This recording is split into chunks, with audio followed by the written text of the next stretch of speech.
community-driven. Service Chevrolet Cadillac, a legacy you can trust since 1972.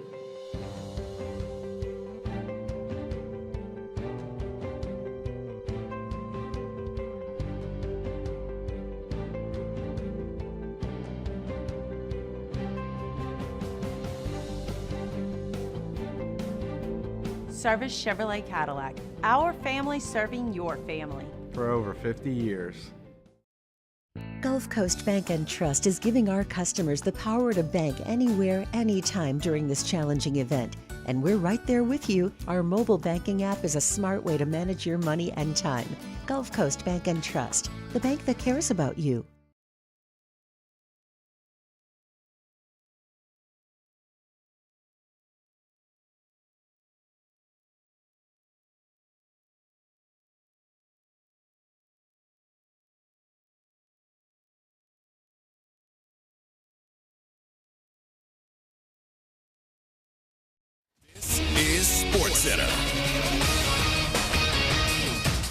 I'm Christine Lisi. The Clippers welcoming back Chris Paul for a third stint with the team. ESPN's Shams Charania is reporting Paul and the Clippers agreed to a deal for his expected 21st and final NBA season. Along with the likes of Bradley Beal, Paul's among the offseason additions for the Clippers to play alongside James Harden.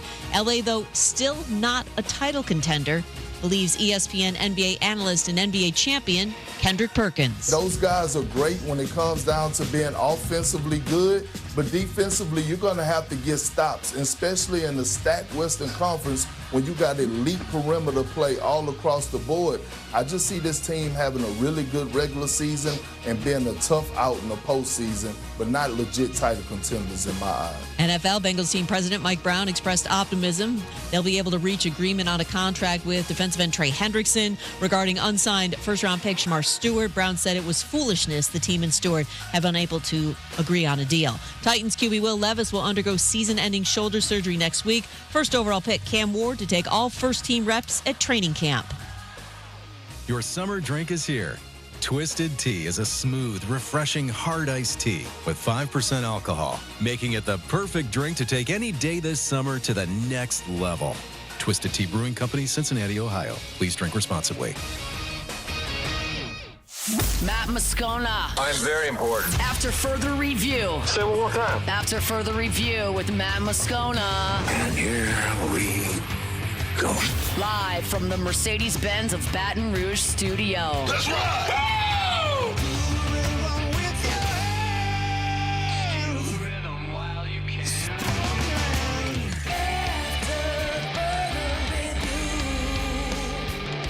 And off we go. Welcome aboard. Glad you're with us. AFR presented by Relief Windows. I'm Matt. This is Shaq O'Neal, and I hate Matt. Paul O'Neal. You're chanting Paul O'Neal's name.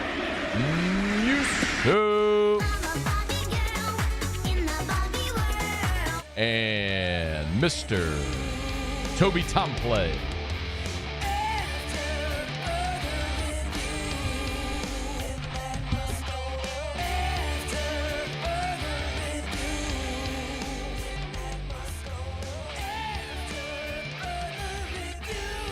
All right, we're here. Glad you are as well. Get out there and make it a good one. Saints just 2 days away from the start of training camp. Mike Triplet next hour. We got Ronnie Rantz talking about bringing the UFC back to New Orleans after a gigantic weekend. Ton to do. Let us begin as we do every single day.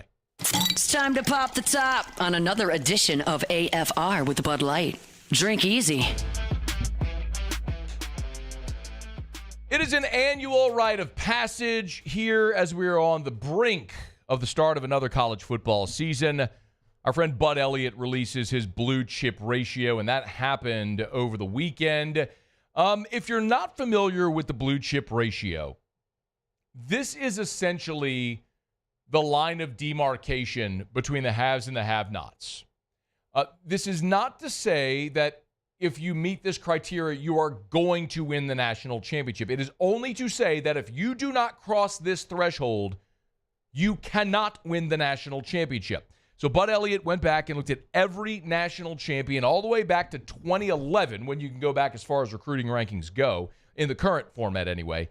And every single national champion every one of them, has a blue chip ratio above 50%. If you're wondering what that means, it means over a 4-year period, have you recruited more 5 and 4 stars than 3 and 2 stars? Meaning the majority of your roster has to be 5 and 4 stars over a 4-year period of recruiting. And if not, you don't meet the blue chip ratio, you cannot win the national championship. For example, go back to 2011 Alabama, 71%. 2012 Alabama, 71%. Florida State in 2013 was at 53%. 2016 Clemson won it with the lowest total at 52%. Michigan a couple of years ago was at 54%. Last year, Ohio State was at 90%. 90% of their roster was 5 and 4 stars. So if you're wondering, by the way, 2019 LSU, 64%. So if you're wondering how it all shakes out, that's what we're all looking at with respect to the blue chip ratio. Is the majority of your roster over a 4-year period in recruiting made up of 5 and 4 stars. So I'll tell you how it shaked out this year, specifically what it means for LSU. But there's one gigantic thing that they have not figured out. You could probably guess what it is. And Bud disputes this, but I disagree with him. I'll explain why here in just a quick second. So at the top of the blue chip ratio this year is Alabama and Ohio State, each with 89% of their roster made up of 4 and 5 stars over the last 4 years in recruiting. Georgia, 84%, Texas A&M, 82%, Oregon, 78%, Texas, 78%, and there's LSU at 73%. Followed by Notre Dame, Oklahoma, Penn State, Miami, Florida, Auburn, Michigan, Southern Cal, Clemson, Tennessee, and Florida State. So those are your 18. It's not to say those are the teams that are going to win the championship. You're going to win the championship. Just say that the national champion this year is going to be one of the 18 teams that I just mentioned. Here's my problem. And by the way, I'm not disputing the validity of the blue chip ratio because clearly it is a methodology that is proven over 2 decades now, and near a decade and a half. My issue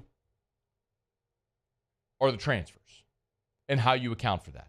Now, look, one thing's for certain. The SEC is still dominant. Of the 18 teams I just mentioned, 9 are from the SEC. By the way, not a single team from the Big 12, and none particularly close to being in the blue chip ratio as well. Maybe Texas Tech, if they keep spending the way they are over 3-4 years, can get into that mix. And with an expanded playoff, you're going to get non-blue chip ratio teams into the field. They're just not going to win the championship. I mentioned TCU. Well, look at Boise a year ago, or SMU, or Arizona State. None of those are blue chip ratio teams, but they got in an expanded playoff. It's just to say they're not going to win the championship. The transfers are my issues because you're looking at having more 4 and 5 star signees over the last 4 recruiting cycles. And there's 2 problems with this. One is it's not accounting for the transfers you bring in. And number 2, guys don't stay. Let me give you an example. If you're looking at the last 4 classes, it's the class of 2025, the current freshmen, 24, 23, and 22. So go from 2022 through the current class that just signed.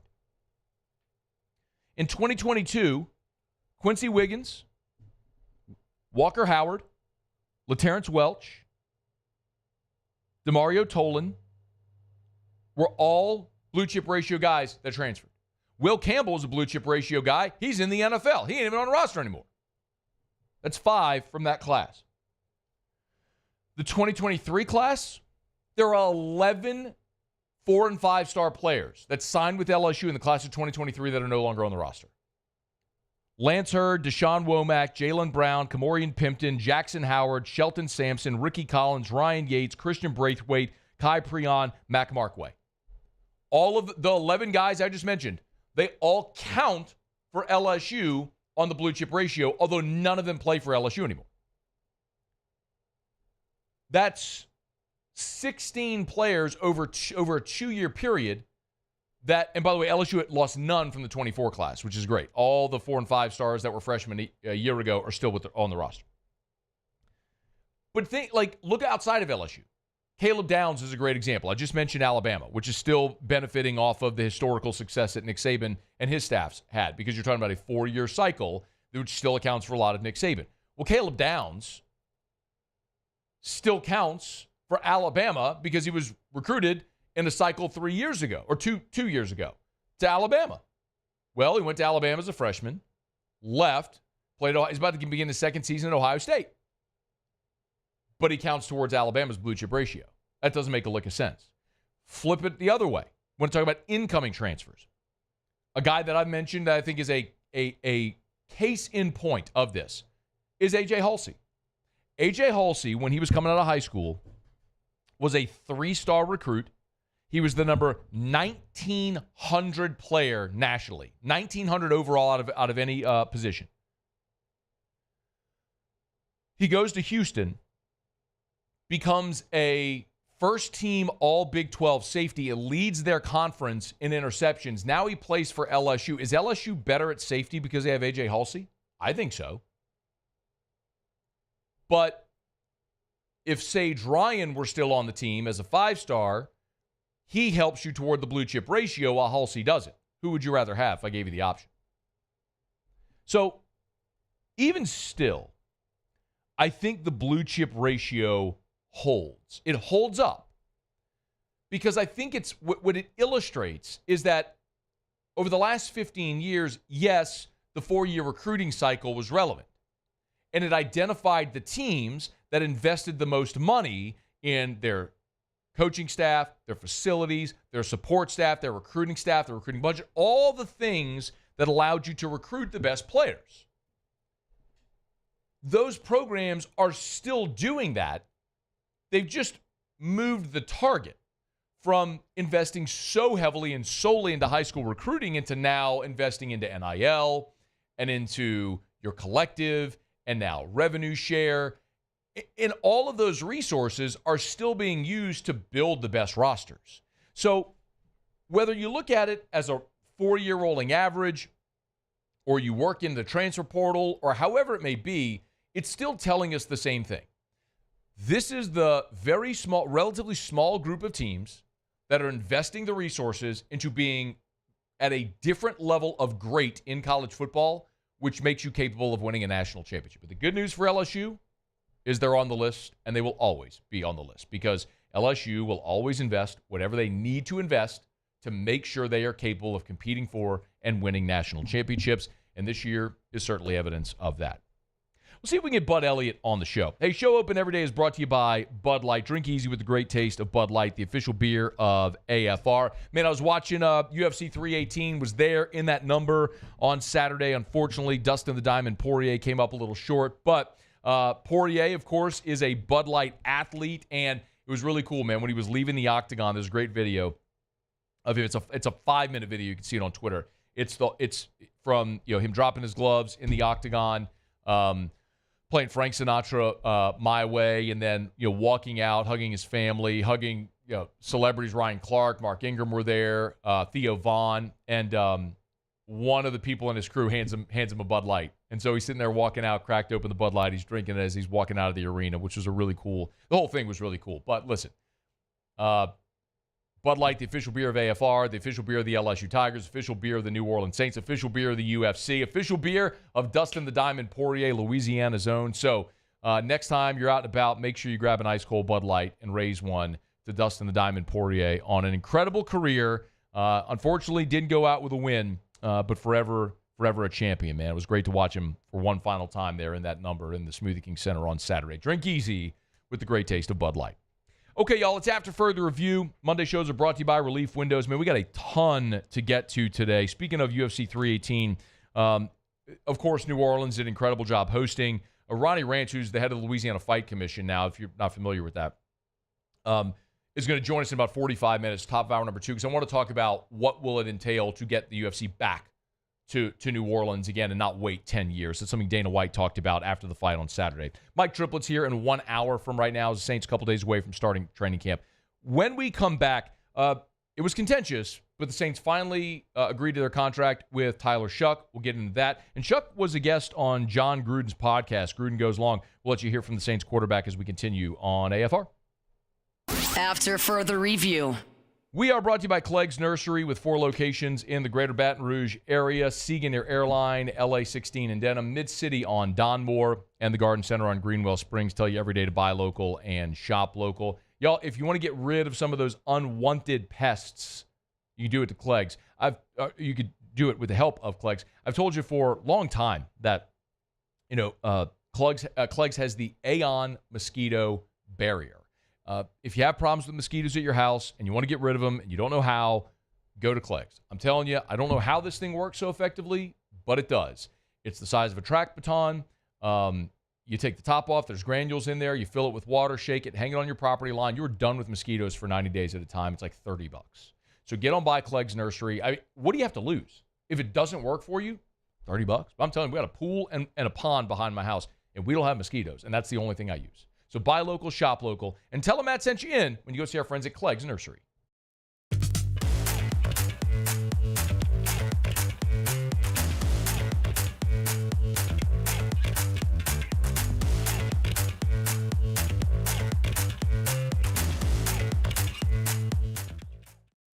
We typically think of stress as being bad for us. At Our Lady of the Lake and LSU, we are researching how certain types of stress, such as exercise, can be good for our immune health. By studying people under extreme stress, such as athletes, astronauts, service members, and first responders, we're learning how to improve the immune health of everyone. That's the power of research. That's the impact of champions. Together, we roar. River Parish Contractors has immediate openings for structural steel shop fabricators. Call or text Big Jake today at 318-547-1000 or go to rpcontractors.com and click on employment. River Parish Contractors. Let's get building. Looking for the ultimate game day experience? Come to the Queen Casino in Baton Rouge. Wall-to-wall TVs mean you'll see every touchdown in HD. Place your bets and feel the thrill of every play with our DraftKings Sportsbook. The Queen Casino, where every moment is a win. These are the luckiest ice cubes in the world. They could have been a thankless bed for an all-you-can-eat salad bar.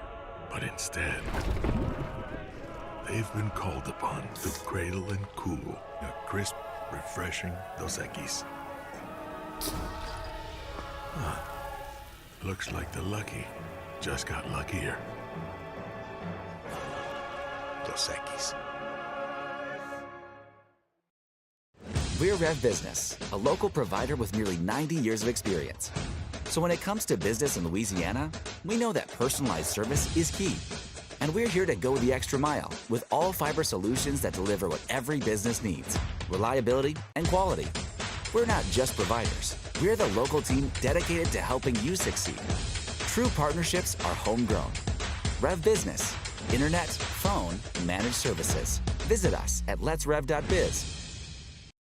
At Luba Workers' Comp, our journey began over 30 years ago with a simple belief: our clients come first. At Luba, our business has always been focused on people, not policies. Through every success and challenge, we've continued to grow because we've stayed true to our values, committed to providing you with genuine dependability. Because your well-being is more than a priority. It's our purpose.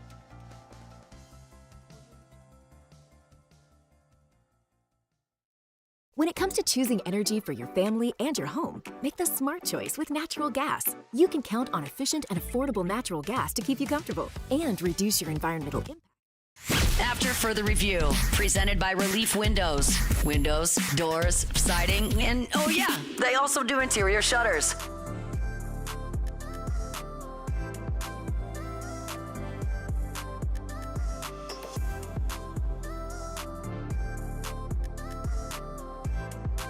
Mike Triplet will be here in 1 hour from right now. No doubt we'll talk in part about Tyler Shough. So this had kind of become a little bit, I don't want to say contentious, but they got close to an imposed deadline here. Up until this weekend, Tyler Shough and the New Orleans Saints had not agreed to terms on his contract. And it's odd because after the CBA in 2011, which capped rookie contracts, you basically have slot value associated with every draft pick now. You don't see holdouts like with Jamarcus and Sam Bradford. Like, those were the guys that kind of broke the system.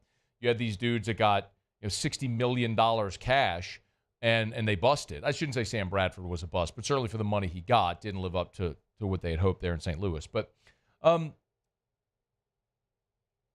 it was interesting because until this year, no second-round pick had ever gotten a fully guaranteed contract that had been reserved for first-rounders.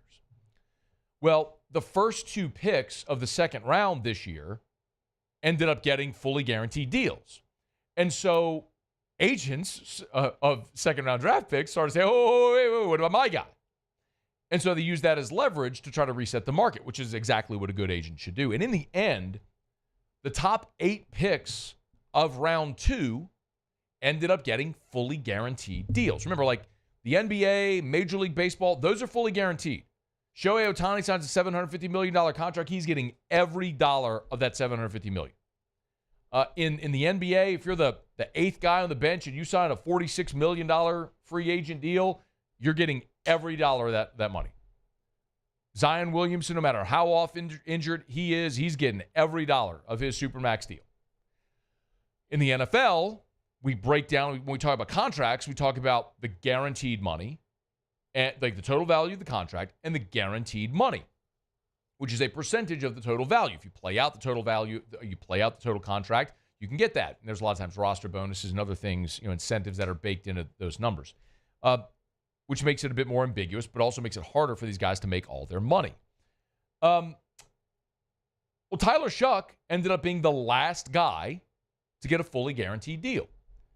And I'm okay with it, by the way. I always look at money and contracts is that I don't care what people make. I'm a free market capitalist. If, like I just mentioned, the 8th guy on an NBA bench makes a $40 million, great. Congratulations. God bless you. You hit the genetic lottery. You worked really hard, and you made a bunch of money that hopefully changes your family's lives and your children's children, so on. That's awesome. I'm pumped for you. The same way I'd be pumped if you're 18 and in your college dorm room, you're starting a tech company and you become a godzillionaire. You're Mark Zuckerberg. I'm pumped for you. That's just what being a free market capitalist allows. I love it. So I don't care what they make. The only reason I care about money and contracts and all is to whatever degree it impacts the salary cap, because that impacts directly your opportunity to win. How you take the money you're allowed to spend on your roster and how you divvy it up and allocate it. It's why we talk so much about the Saints and how careless they've been in doing bad deals and bad contracts, because it's really limited their ability to go be aggressive in free agency to build a roster capable of winning. It's a big part of why they're in the situation they're in.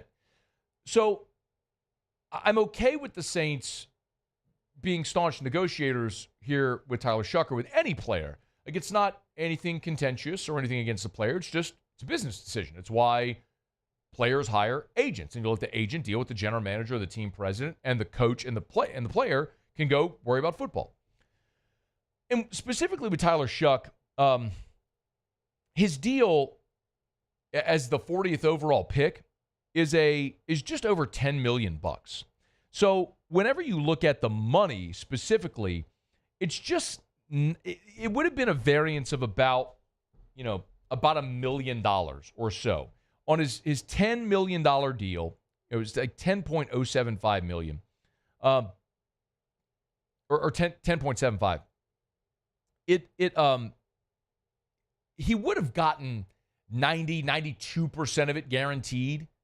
Instead, now he gets 100. So again, it's a difference of about $1 million over the life of the deal. So good for Tyler Shough. I'm glad they got it done for a couple of reasons. Primarily, if Tyler Shough is going to be your starting quarterback, I don't want to go into training camp having Tyler Shough not participate. Even one day, one rep. Like, if this is a guy at 25 who's come in the league, he's Kellen Moore's handpicked guy and is going to be the starter, then he needs every single rep, because he's already behind Spencer Rattler, who got to play in 6 games a year ago. So he needs them all. He needs all the reps possible at practice. So I'm glad they got this done so he's not holding out and missing practice at the beginning of camp, which all is very important. But I also think this is further reason to believe that Tyler Shough is, in fact, going to be QB1. If we're sitting here thinking about the perceived idea of a quarterback competition, they can talk about that, and maybe there will be a true quarterback competition. But when you look at all the different variables, every piece of circumstantial evidence points to Tyler Shough being the guy. I mean, first and foremost, this coaching staff knew what they had in Spencer Rattler. When they took over, Rattler and Haener were on the roster. Rattler started a year ago. They had plenty of film on and tape on him. They certainly studied him during the draft as well. And they still decided to go draft Tyler Shough. I mean, I'll give you a non-NFL related example. It's the Jaden Daniels, Miles Brennan thing. Brennan was the fan favorite going into the 2022 season. Well, when Brian Kelly got here, he went and signed Jaden Daniels out of the transfer portal. Some fat, bald radio guy at the time kept insisting Jaden Daniels was going to be the starter, which seems obvious now, but it wasn't at the time, because Brian Kelly and his staff wouldn't have gone and signed Daniels if they were believers in Brennan. They weren't. Same here. Kellen Moore wouldn't have used the 40th overall pick to take a quarterback if he staunchly believed that Spencer Rattler was going to be his guy. So that's part of the circumstantial evidence. And also, he's Kellen Moore's guy.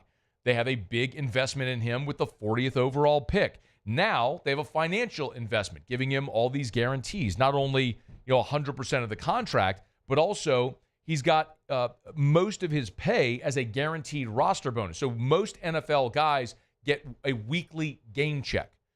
The bulk of Tyler Shough's money is going to be an annual roster bonus. So as long as he's on the roster at the beginning of the year, he's getting his money. He doesn't have to wait weekly for a game check to get it. So it's just another way they structured it that benefits Shough, which shows further investment into the player and why he's very likely going to be the guy. The guarantees, these guaranteed deals for second-round picks had to stop somewhere. You can say, well, everybody was getting a guarantee. Not everybody. It stopped with Tyler Shough. The 41st pick did not get a 100% guarantee deal. But the Saints chose to do this with Shough, showing how much they believe in him as their guy. So they'll open up training camp here in a couple of days, and I don't know how they'll divvy up the reps. Rattler, Haener, Shough, Rayner, Haener, Rattler, whatever. And ultimately, it'll get pared down, but I think it will be Tyler Shough that will be standing at the top as QB1 when the Saints open up the season week 1. Tyler Shough was a guest on Gruden Goes Long, John Gruden's podcast, and he was asked why he believes he could be the long-term answer at quarterback for New Orleans. I think it's because of my journey, who I am and what I've done in my career, how I've kind of stuck through it. I kind of bring that to the table every single day. I feel like I come in with a little bit of an intensity, going out there and ripping it, trying to spread the ball down the field, be very multiple on offense. This is also a big transition with Tyler Shough working with Kellen Moore, because since 2006, even when Sean Payton left, Pete Carmichael was still hanging around. So I could say a year ago was the first time where there wasn't a lingering thread of Sean Payton. But now, with the quarterback turnover as well, a brand new staff, an offensive-minded head coach, a new offensive coordinator, I mean, it's just a complete total turnover. So we're going to learn what Kellen Moore wants as an offensive-minded head coach. And Tyler Shough shared his opinions of Kellen Moore. He's one of the smartest people I've been around in this short amount of time. And I think the most impressive thing to me is how he's done it in different systems. Him calling it for different quarterbacks, he's been able to adapt and mold around different guys and still has success. And I think that's really hard to do. And I think we're being able to kind of contextualize it in his own way this year with the Saints and hopefully shape it around a really good team. And I got to just do my part and learn from him and try and contribute. It's an interesting observation because it's one of the things we mentioned. He had Dak Prescott, who's a really good passer, but also has the mobile dynamic. There's Justin Herbert, who probably a better athlete than he gets credit for, but really is just the strong arm pocket passer. And then he had Jalen Hurts, who came into the league really as a running back, playing quarterback, who has developed in the passing game and been quite good. Now, it helps when you've got Devontae Smith and A.J. Brown. They got incredible receivers in Philadelphia. But he's right. The Kellen Moore has made this offense work with 3 different stylistic quarterbacks, and now he has a guy like Tyler Shough coming in. And Shough was also asked by Gruden his honest expectation for his rookie season. My expectation is to go out there and play at the highest level I can. I think you saw it from Bo Nix and Daniels last year. Why not? Why not go out there and rip it? I think everything that's been preparing me for this, and I'm not going to go out there all scared and to make mistakes and stuff like that. And there's going to be ups and downs, but I'm going to do everything I can to try and make the team better. I don't think Jaden was a surprise a year ago. Maybe the level of greatness to which he excelled, but he was the second overall pick, and I think his accuracy was such key. His accuracy, his decision-making helped him transition, then, of course, his ability to run. But the Bo Nix comp, I think, is an interesting one. I mean, Nix had, with Sean Payton, was Sean Payton's guy, really smart offensive coach, identified him. He worked so well within that system a season ago. So maybe that is a good comp. If this is the smart offensive coach and Kellen Moore identifying the quarterback he wanted in Tyler Shough and then being able to make that transition together in year one. It'll be fascinating to see, man. But you know what else? One more thing. In this interview that Shough did with John Gruden, the longest answer he gave wasn't when talking about himself, his game, his toughness, his journey. The longest answer he gave was when he talked about facing the Saints veterans on defense in practice.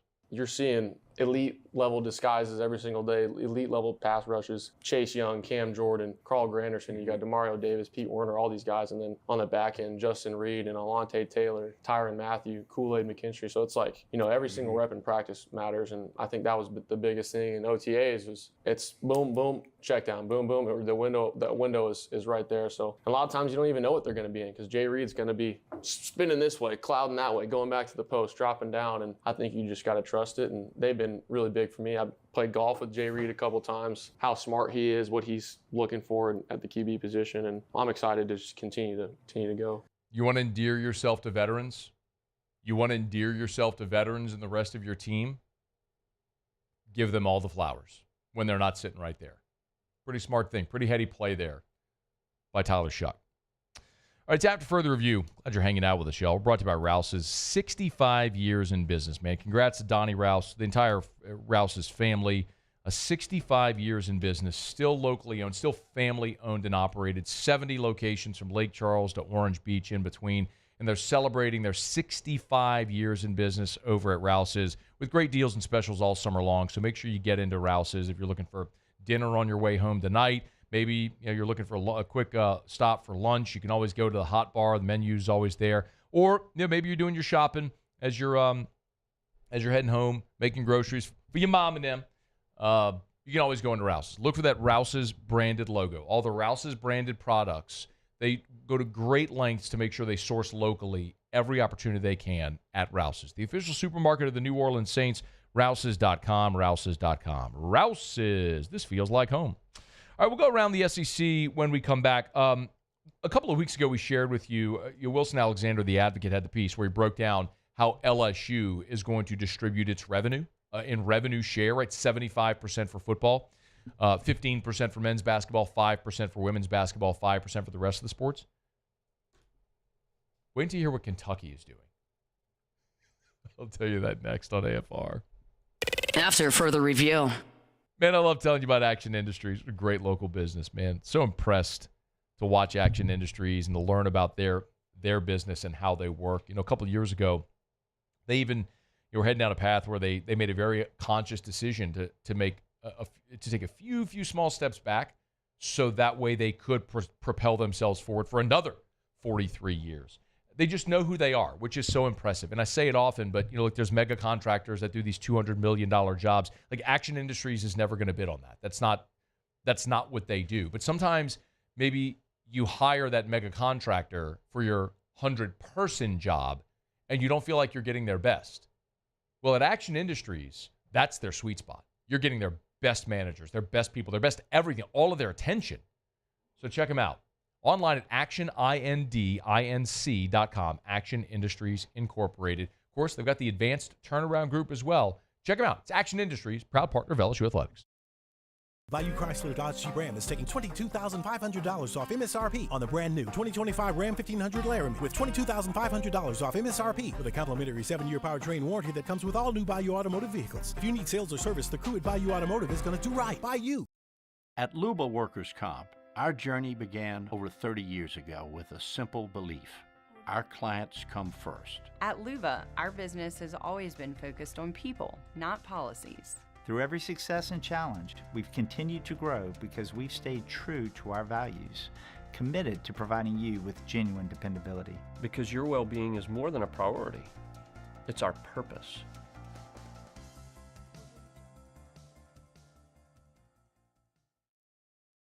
The Windsor Senior Living Community in Mandeville, Louisiana is a beautiful, vibrant apartment community geared toward seniors.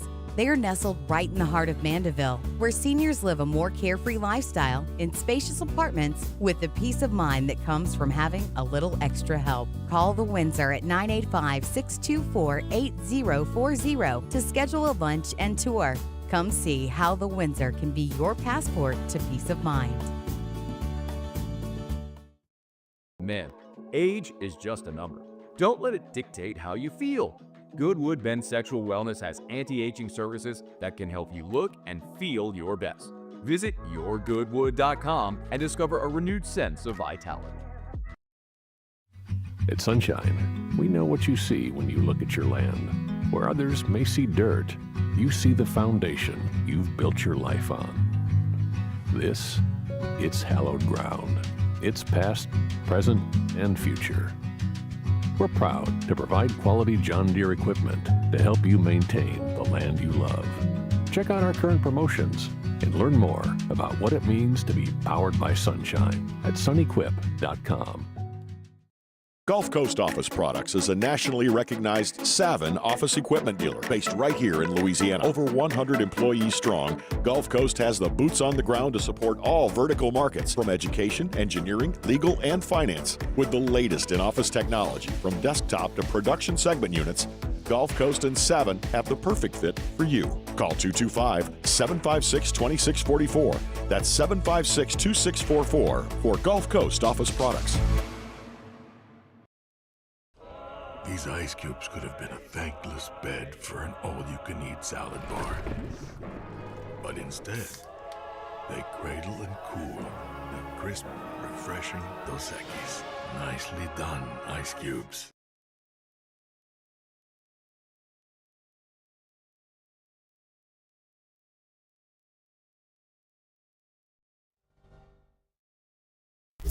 After further review, presented by Relief Windows.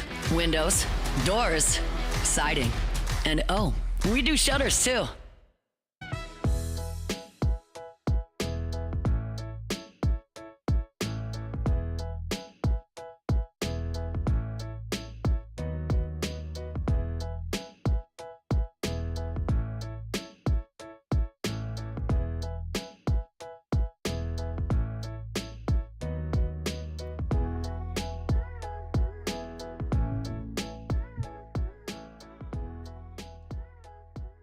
A couple of weeks ago, Wilson Alexander over at The Advocate had an exclusive where he got the breakdown of how LSU will divvy up its money in revenue share. So remember, just as a very sort of quick overview, with the new House settlement, athletic departments are now allowed to share up to $20.5 million of its revenue with its student athletes. Now, how they distribute that revenue is up to each school.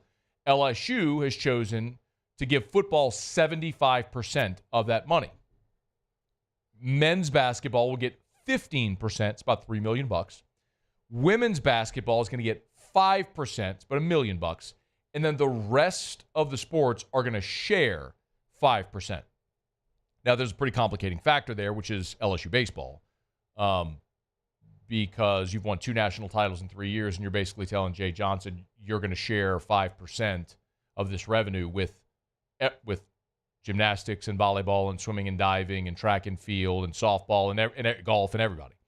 I can't imagine that's going to go over super awesome with Jay after winning 2 titles in 3 years. But again, it just illustrates the conundrum that a lot of these schools are going to have.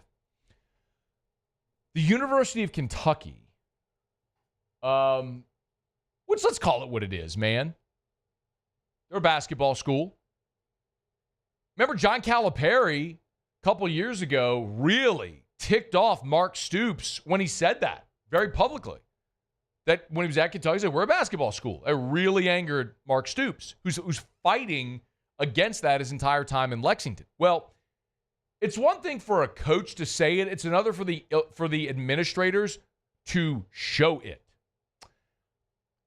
Kentucky, this is a report from Matt Norlander over at CBS. Kentucky is going to spend 45% of its revenue share on basketball. Y'all, that's nearly half of the $20.5 million. And let's go to basketball. I mean, I understand that basketball matters greatly at Kentucky. And they are very clearly showing you here that that is their priorities, being great in basketball. But the real consequence here for Mark Stoops and that football program is that team, which won one league game last year, went 1-7. With this lack of commitment, it's showing very clearly that Kentucky is going to stay there. Whereas Mark Stoops had built a program that was pretty consistently a 7-8 win team, a bowl team every year, and could maybe pop a big season every decade or so. You had the right, confluence of circumstance. You get the right quarterback in there. Will Levis was a big get when they got him in from Penn State. But the point is, the era of buying rosters, it's just dawning right now. And Kentucky is saying to their football coach, yeah, basketball is way more important than you. We need to be making Final Fours, not college football playoffs. And if that's your prerogative, mazel tov, but man, it really feels like misplaced priorities when you have the opportunity at a much higher ceiling in football, financially, awareness, revenue, all of it, than you do in men's basketball. But they're telling you what they care about. And it's such an interesting parallel, because I just got done telling you about what LSU's lack of commitment is for Jay Johnson's baseball program, because LSU is looking at this, has to be looking at this financially. Of course you're going to invest in football, and then your second largest investment is going to be in men's basketball, because it's the only thing that makes money. And while women's basketball is losing you $8 million a year, at least it's a loss leader. It's getting you tremendous exposure and eyeballs and awareness and lots of other things. Branding.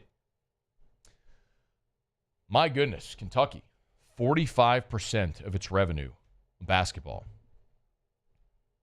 Good luck, Mark Pope.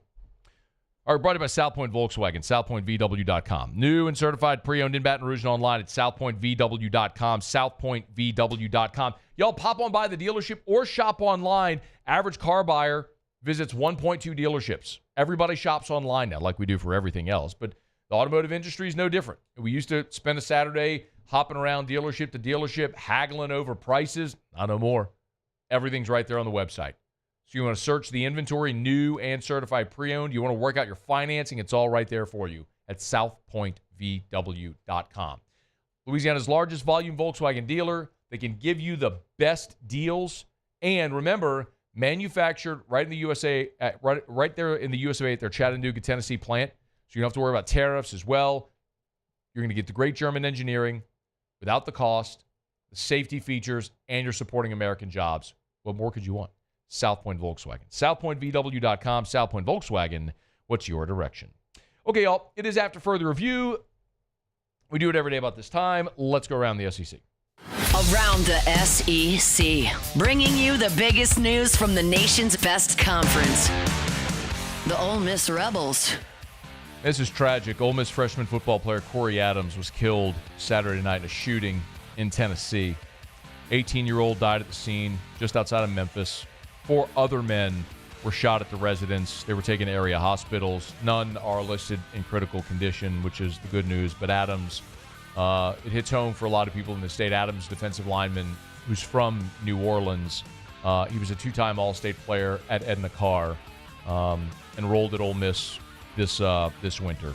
So no arrests have been made. The investigation continues. But Ole Miss freshman Corey Adams from New Orleans, shot and killed, died at the age of 18 over the weekend. The Georgia Bulldogs. Georgia offensive lineman Jazari Jackson was arrested on drug-related charges. He's an offensive lineman, felony possession of marijuana, more than 1 ounce. Faces an additional 3 drug-related charges, according to the Athens Banner-Herald. Booked into Clark County Jail Wednesday before midnight, released on bond, totaling more than $5,000. The other 3 charges, by the way, are misdemeanors. The Texas Longhorns. Texas added 5-star running back Derek Cooper, the number 1 running back in the country for the class of 2026. He picked Texas over Florida State, Georgia, Miami, and Ohio State. 6'2", 205, had previously been committed to Georgia. He's out of the state of Florida, the number 7 overall prospect. He's the second highest rank of 6 top 100 recruits committed to Steve Sarkisian's class.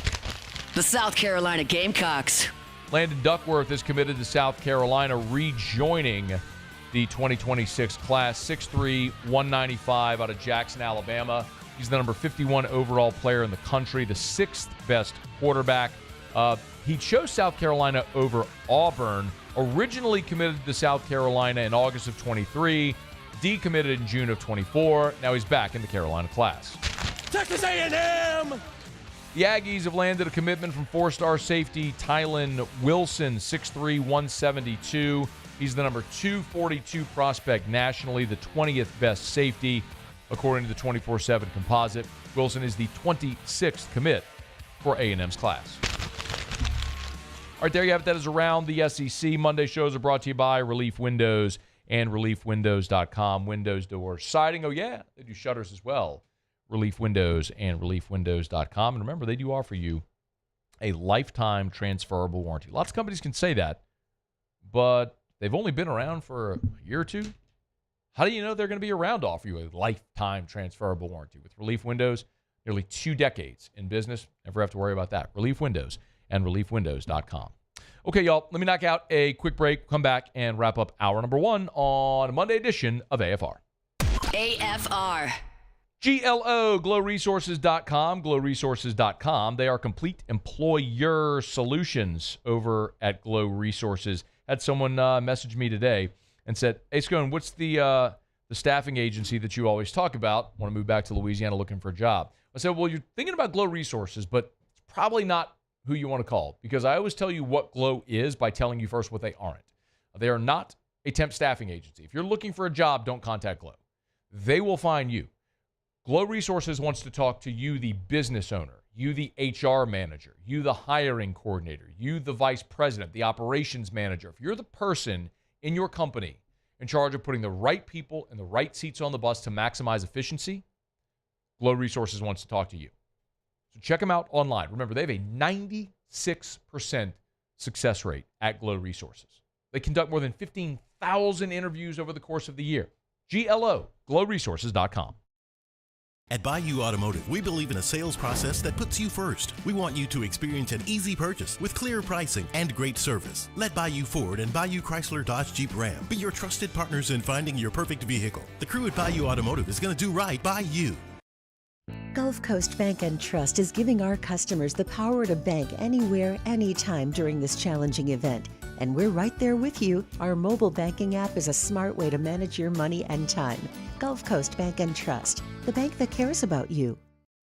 Parrish Construction and Roofing. This is Coach Kim Mulkey. Go to parrishbuilt.com for all of your roofing needs. From your hometown, parrishbuilt.com. There it is, the extra mile. On the border of expected and extraordinary for those willing to go further. Like vans customized for work or play. With safety and tech to keep you connected. Supported by a 5-star sales, service, and finance team. And backed by the 1-star you know. So go the extra mile. It's never crowded because so few have what it takes to go there. Mercedes-Benz Vans. Baton Rouge's home for real rock. It's Eagle 98.1. Foo Fighters. Led Zeppelin. AC/DC. Pearl Jam.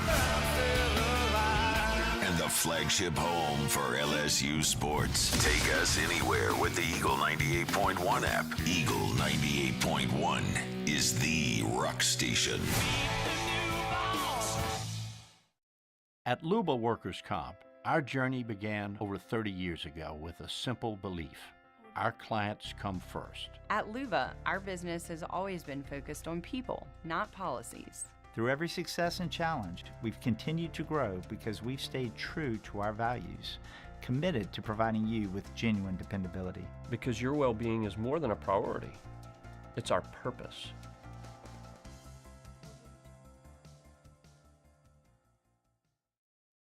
Breck teamed up to reimagine your parks, and you imagined big. With your help, we went to work, creating 12 beautiful community parks across the parish. A family-sized water park, miles and miles of trails, and parks just for your dogs. There are more places to splash, to explore, to run wild, and even soar. You imagined, we delivered. Gold. Breck, your #1 park system in the nation. Looking for the ultimate game day experience? Come to the Queen Casino in Baton Rouge. Savor game day platters and snacks, plus drink specials at 1717 Kitchen and Cocktail. After further review, presented by Relief Windows. Windows, doors, siding, and oh, we do shutters too.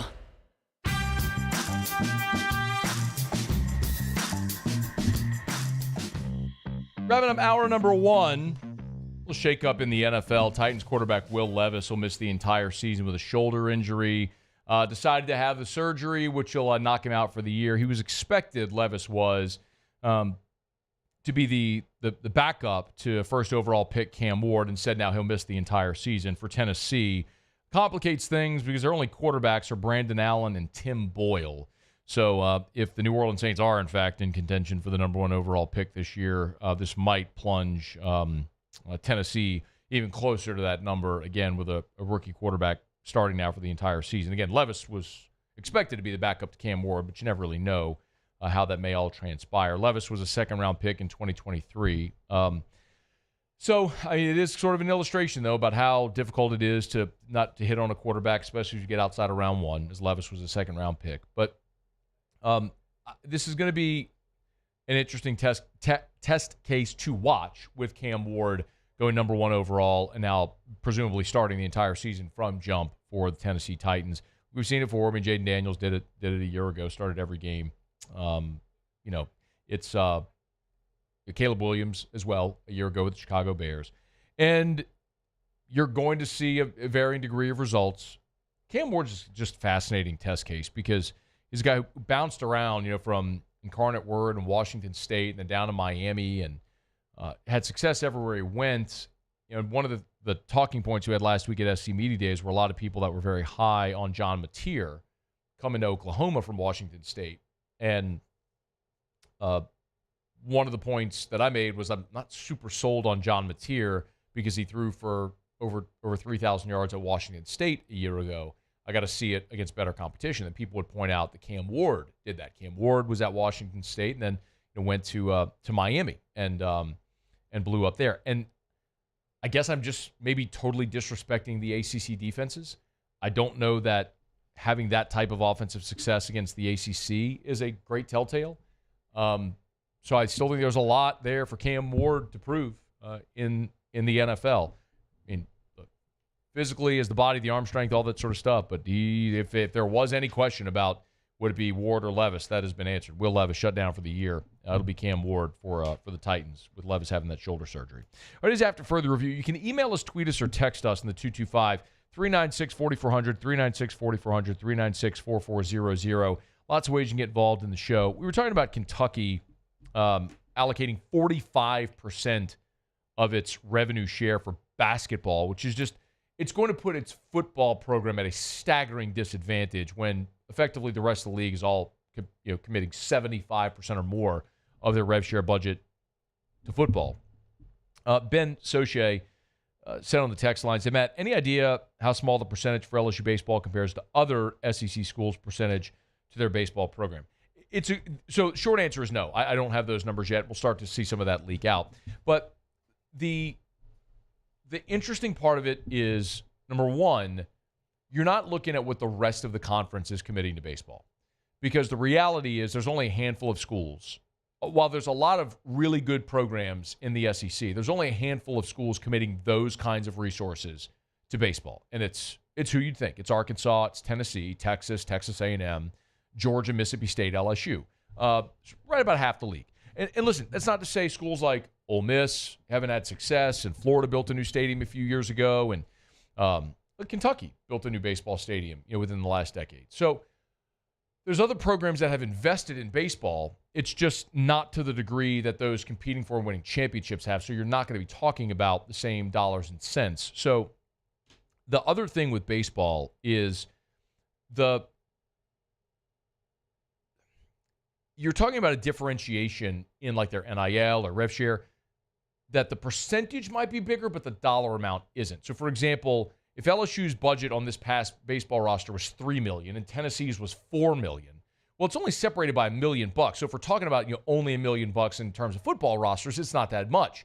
But when you're talking about roughly a third, 33% more budget, that by percentage it is significant. And so that's why these dollars do matter. Like if LSU baseball is getting $200K of revenue share, well, $1 million in revenue share is massively significant because it helps you close that gap.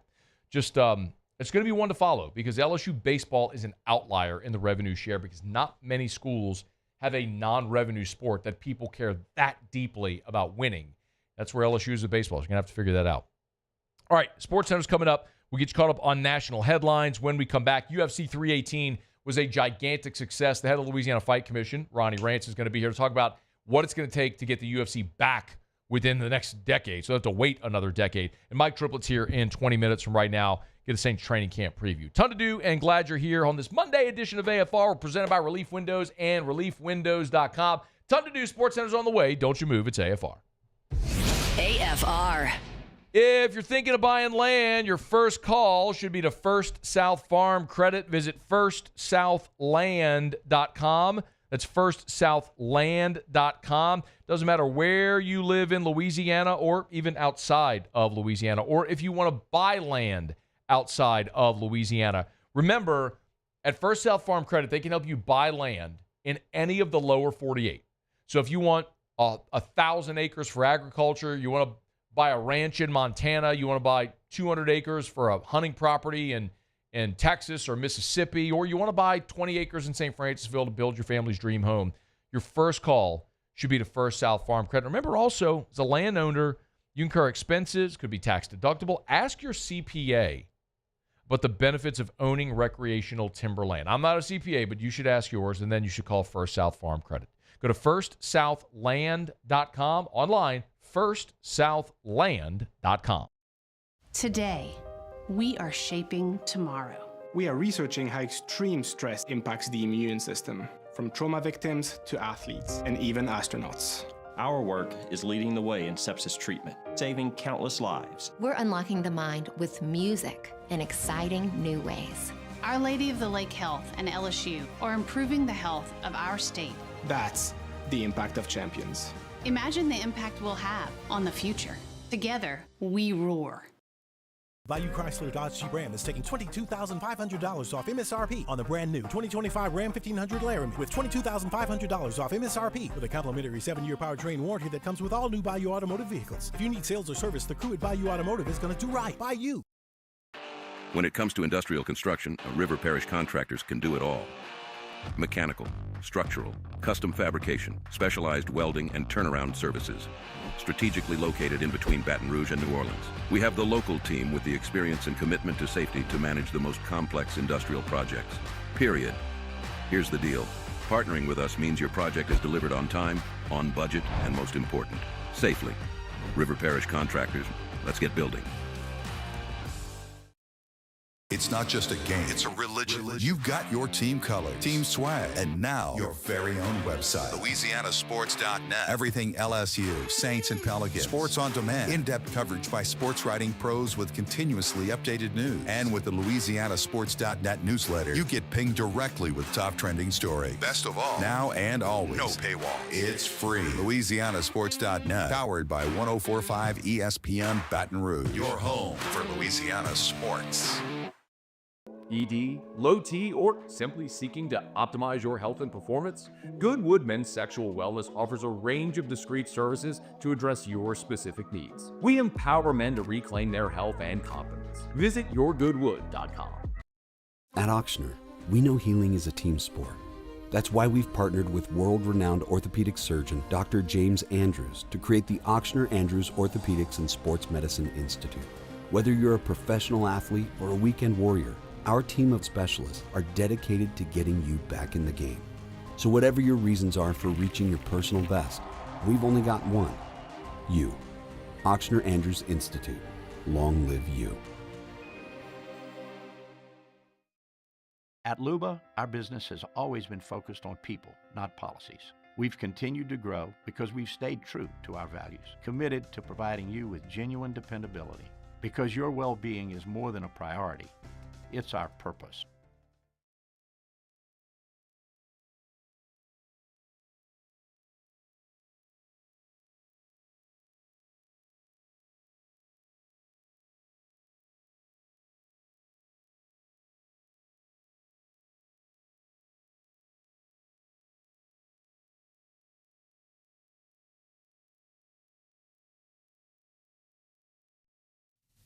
This is SportsCenter.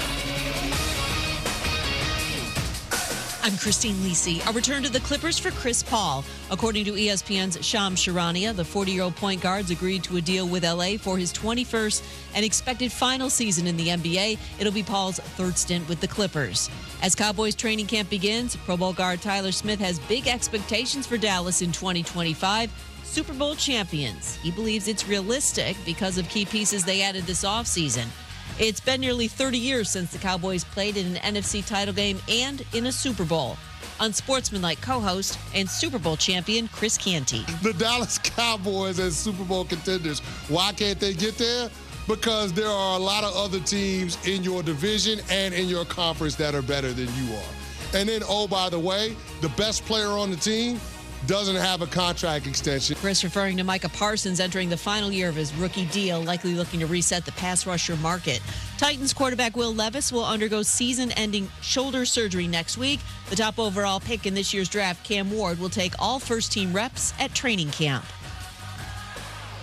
Hey, it's your resident Super Bowl champ, Chris Canty. Coming up Tuesday, I'll tell you the NFL team that I think has the chance to make the biggest leap this upcoming season. It's Unsportsmanlike, weekday mornings at 6, right here on ESPN Radio, ESPN2, and ESPNU.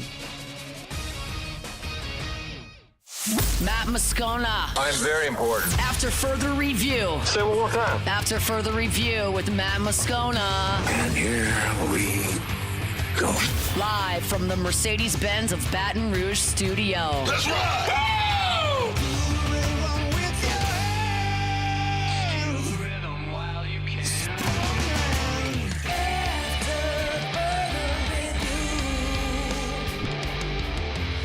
Hour 2, off we go. Welcome aboard. Glad you're with us. AFR presented by Relief Windows. I'm Matt. Love you, Matt. Paul O'Neill. They're chanting Paul O'Neill's name. Muso. And Mr. Toby Tomplay.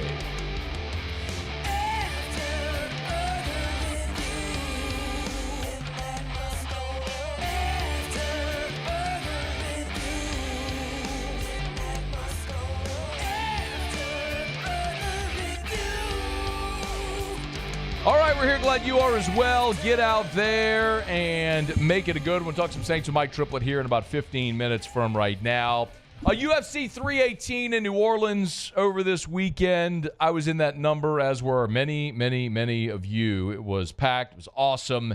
And fantastic to see the UFC back in New Orleans after a 10-year hiatus.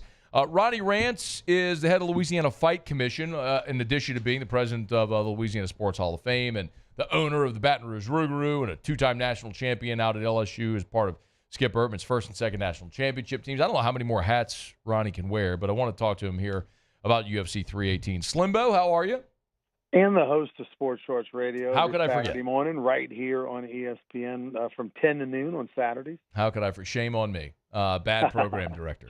Hey, walk me through, if you would, to whatever degree you can tell us, why it took 10 years to get the UFC back to New Orleans?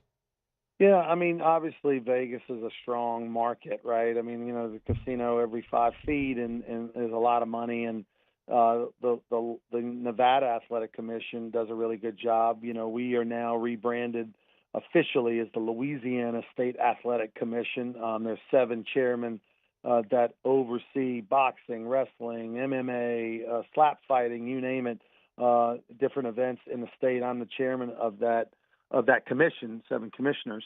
It took a while. It took the right governor as well. Obviously governor played a large role. The city, the state put together a package to entice the UFC to come to New Orleans. And the biggest player in that whole deal was Dustin Poirier himself. He wanted his last fight to be in his home state. He initially had asked for the Cajun Dome. The UFC said, no, we're not going to go to that market. We need a bigger market, newer hotel rooms, et cetera. So then it became New Orleans, and credit the governor for stepping up and getting the numbers right. Yeah, obviously there's fan interest. I mean, that wherever the UFC goes, Ronnie. And look, I mean, I've seen fights in Vegas and Houston and Dallas and Atlanta and New Orleans. I love the sport, so I'll go over to watch it. No matter where it goes, people come. So fan interest wasn't ever going to be a problem. The question is, what else had to be there to entice, the UFC to come back? Well, obviously the time of the year, there was a lot of questions around this fight. I'll be honest with you, man. Okay. I remember being in discussions months ago about 2 things. One, 10 years ago when they had the UFC in the Smoothie King Center, it wasn't a sellout. And so what would ticket sales look like? Well, that took care of itself. This thing sold out. It was a firm sellout. It had an $8.09 million gate, the largest gate in the history of the Smoothie King Center for any event. Wow. And on top of that, 65% of all tickets were sold to out-of-state people. So 65% of the people that held tickets or bought tickets, and of course they get redistributed sometimes, right, on the secondary markets and whatnot. But 65% of the tickets were from folks out of the state of Louisiana. So that's great for hotels, restaurants, air travel, et cetera. And it was a who's who in there. And I talked to a guy real well, Ryan Clark, big MMA fan, right? And he and Daniel Cormier had a podcast for a while, and I talked to DC as well, as I presented him his Louisiana Sports Hall of Fame jacket because he wasn't able to be there in 24. He was in Saudi Arabia doing a UFC fight. Mm-hmm. And they said this was a great building and a great venue because he said, a lot of the fights, and Ryan Clark said, look, I've been around the world, I've seen MMA. He said most of the time it's a late arriving crowd. They come for the main event card or whatever. This crowd was early. The fight started at 5:15. The main event itself with Holloway and Poirier wasn't until 10:30 or something or later. Friend, try later. Try 11:45. Oh golly, I didn't realize it was late. We didn't get out of there until after midnight.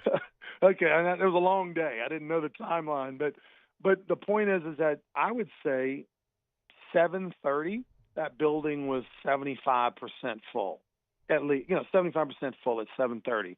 Watching all the prelims and the undercard stuff, and it was an electric, crowd, and so that was noticeable to the guys that go all the time to UFC everywhere. That man, this crowd came early. They stayed. They were into it. It was electric. The atmosphere. It wasn't just for the Poirier fight, which, by the way, 20% of all tickets sold for this fight were in the Southwest Louisiana area. Very cool. So that's Dustin's people, and But, yeah, everything was great. The commissioner was great. We had over 75 people working this event. I mean, everybody backstage from wrapping gloves to inspectors to referees to, you name it, all fall under the Louisiana State Athletic Commission. And not to mention we had slap fighting on Friday that for the first time ever in the state of Louisiana, which was an incredible event. That was at Xavier University. It was amazing. I enjoyed that thoroughly. And then we also had Fury. We had an MMA event over at the Hilario Center Friday night. We had some more fights over there, a Fury production. So it was a busy weekend. Ronnie Rantz is with us. Muse, do me a favor, play the Dana White clip. Ronnie, I'm sure you've heard this already, but this was Dana White after the event on Saturday about the possibility of bringing UFC back to New Orleans. This city's incredible. I haven't been here in a long time. You know, it's crazy. I tried to go down on Bourbon Street the other night, and I haven't been on Bourbon Street since me, Frank, and Lorenzo came here to watch the UFC to consider buying it. That was the last time I was on Bourbon Street. I didn't realize that until we came here. But the governor has been amazing. The athletic commission has been incredible. Caesar's Palace has been incredible. I mean, just I could go on. And the way these people support their own is awesome to see. I love that kind of shit. Yes, we will figure something out here in New Orleans to make sure we come back a lot more than we have been. So, Ronnie, you know I'm a huge fight fan. I was there Saturday. What does it look like? So it's not 10 more years. Like, what's the process of getting it back more quickly? Well, you know, I can say that his sentiments have been echoed through all of his lieutenants as well. You know, it's not just Dana speaking at a press conference, and sometimes you say things a little fluffy, you know, at a press conference that you don't necessarily mean. But that it's been echoed by everybody. And I think the thing is this, like, it's been 10 years, right, since they've been here. And I think sometimes, you know, in Vegas, you know, that athletic commission over there, I mean, there's 3 fights a week. You know, there's stuff going on all the time. And so to come here, it was all hands on deck. Everybody was excited, you know, from the little guy to the big guy and everywhere in between. And I think everybody went above and beyond to make their time in New Orleans and the state an enjoyable one. And we helped them. And I think that Southern hospitality, quite frankly, was for real for them. And they don't necessarily get that everywhere. And so I think it was such an enjoyable experience. He said, look, I promise you, this is what he said on Friday night. He said, I promise you we're going to bring a serious, you know, a major pay-per-view event back to New Orleans here very shortly. What that timeline looks like is too early to tell. But if I had to think, I think every 2 years it's realistic to think right now, especially with Jeff Landry as the governor and his love for the sport and the way that those two hit it off. I think as long as Jeff Landry's the governor, it's going to be much sooner than later. I love that. Ronnie Rantz with the Louisiana State Athletic Commission. I think I called it the Fight Commission. My apologies. Commissioner of that commission. But, you know what I mean. But in any event, it was a great event. I love being there. And, I mean, selfishly, I would love to see it come back so much more often. Hey, great work by everybody involved. Is there anything else that we haven't touched on that people need to know as you all sort of do your assessment now that the event has happened? Yeah, I mean, I don't – did you know or see or pay any attention about the slap fighting event Friday? Have you ever been to that or watched any of that? I have not been. It's obviously relatively new. I've watched some of it. It's not my favorite, but for different reasons we probably don't need to get into. You don't have to earn your strike, I guess is the point. You're basically just there's skill to it, undeniably. You're just testing chins is all you're doing here. I mean, can you get hit on the chin and not pass out? Well, I'll tell you this: it was an electric atmosphere, and sometimes you see those little clips from Eastern Europe of slap fighting because that's where it originated, and it's a little gruesome. It wasn't as gruesome in person. The production, I mean, UFC owns it, so the production was incredible, just like a UFC fight. There's a lot more rules and a lot more legalities to how what they do, and it was a who's who in the building. I mean, I think half the LSU football team was there Friday night. You saw, you know, tons of influencers from TikTok and Instagram and all that were there. And to a consensus, everyone who walked out of there, I overheard everyone saying, man, that was a lot cooler than I thought it would be. That was a lot less gruesome than I thought it would be. That was fun, you know. And so that event was really a surprise, and I think you're going to see that grow. We were only the 3rd state in the United States to approve slap fighting a year ago. I think now maybe there's 5 or 6. Yeah, man. It's if UFC touches it and Dana White touches it. Did you hear what's happened with UFC? You know, they've now gotten into boxing, and they're starting their own, you know, belts and everything. They're having their first fight ever at the Allegiant Stadium, the home of the Raiders, over in Vegas. Day one of their card announcement, 40,000 tickets sold. I'd love to see it, man. I'd love to see you. Well, I mean, boxing has been its own worst enemy over the years, but some type of unification of a promotion that would make sense by people who actually know what they're doing would be awesome. But in any event, a great time this weekend. Of course, love to support when we can in the future. Thanks, man. We appreciate you. Thank you, Matt. All right, be well. That's Ronnie Rantz. It's after further review. We'll go from one New Orleans event to another. UFC 318 this past weekend. The New Orleans Saints opened up training camp here in a couple of days. Mike Triplett will join us next on AFR. AFR. I've told you for years about Darren James and Associates, brokered by LPT Realty. Listen to Darren relay a conversation he had recently with a client. I had a man the other day ask me, Darren, how many houses do you sell a year and so forth? And I said, I sell a lot. I said, but the one that really matters is the one I'm sitting in right now, right? And he was like, man, I really appreciate that answer. It doesn't matter if it's a $50,000 home, a $50 million home. If a listener's going through a divorce, if a listener's trying to buy their first home, if they're having trouble selling it, expired off the market, it didn't sell for whatever reason, I would love to be able to help them. And I have a lot of passion when it comes to that. And every single sale, every client of ours becomes family. It's not just lip service. When you meet Darren, you'll understand it. There's a reason he's on the Wall Street Journal's list of the top 1% of realtors in America, number 17 in the country. And remember, he's got his guaranteed sale program. Agree to a price and a deadline. If Darren doesn't sell your home at that price by that deadline, he'll have it bought with cash or he'll sell it for free. You need to sell your home. You need Darren James. Think real estate. Think Darren James. Parish Construction and Roofing. This is Coach Kim Mulkey. Go to parishbuilt.com for all of your roofing needs. From your hometown, parishbuilt.com.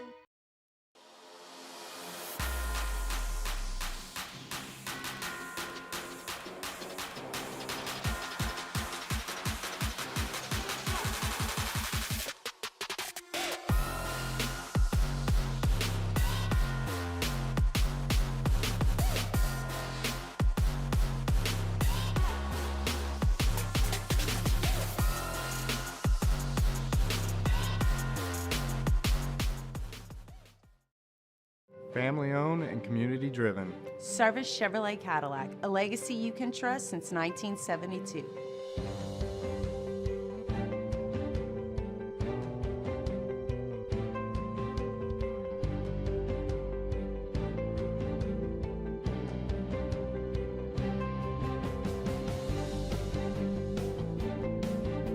Service Chevrolet Cadillac, our family serving your family. For over 50 years. These are the luckiest ice cubes in the world. They could have been a thankless bed for an all-you-can-eat salad bar. But instead, they've been called upon to cradle and cool a crisp, refreshing Dos Equis. Looks like the lucky just got luckier. Dos Equis. We're Rev Business, a local provider with nearly 90 years of experience. So when it comes to business in Louisiana, we know that personalized service is key. And we're here to go the extra mile with all fiber solutions that deliver what every business needs, reliability and quality. We're not just providers. We're the local team dedicated to helping you succeed. True partnerships are homegrown. Rev Business, internet, phone, managed services. Visit us at letsrev.biz. At Luba Workers' Comp, our journey began over 30 years ago with a simple belief. Our clients come first. At Luba, our business has always been focused on people, not policies. Through every success and challenge, we've continued to grow because we've stayed true to our values, committed to providing you with genuine dependability. Because your well-being is more than a priority. It's our purpose.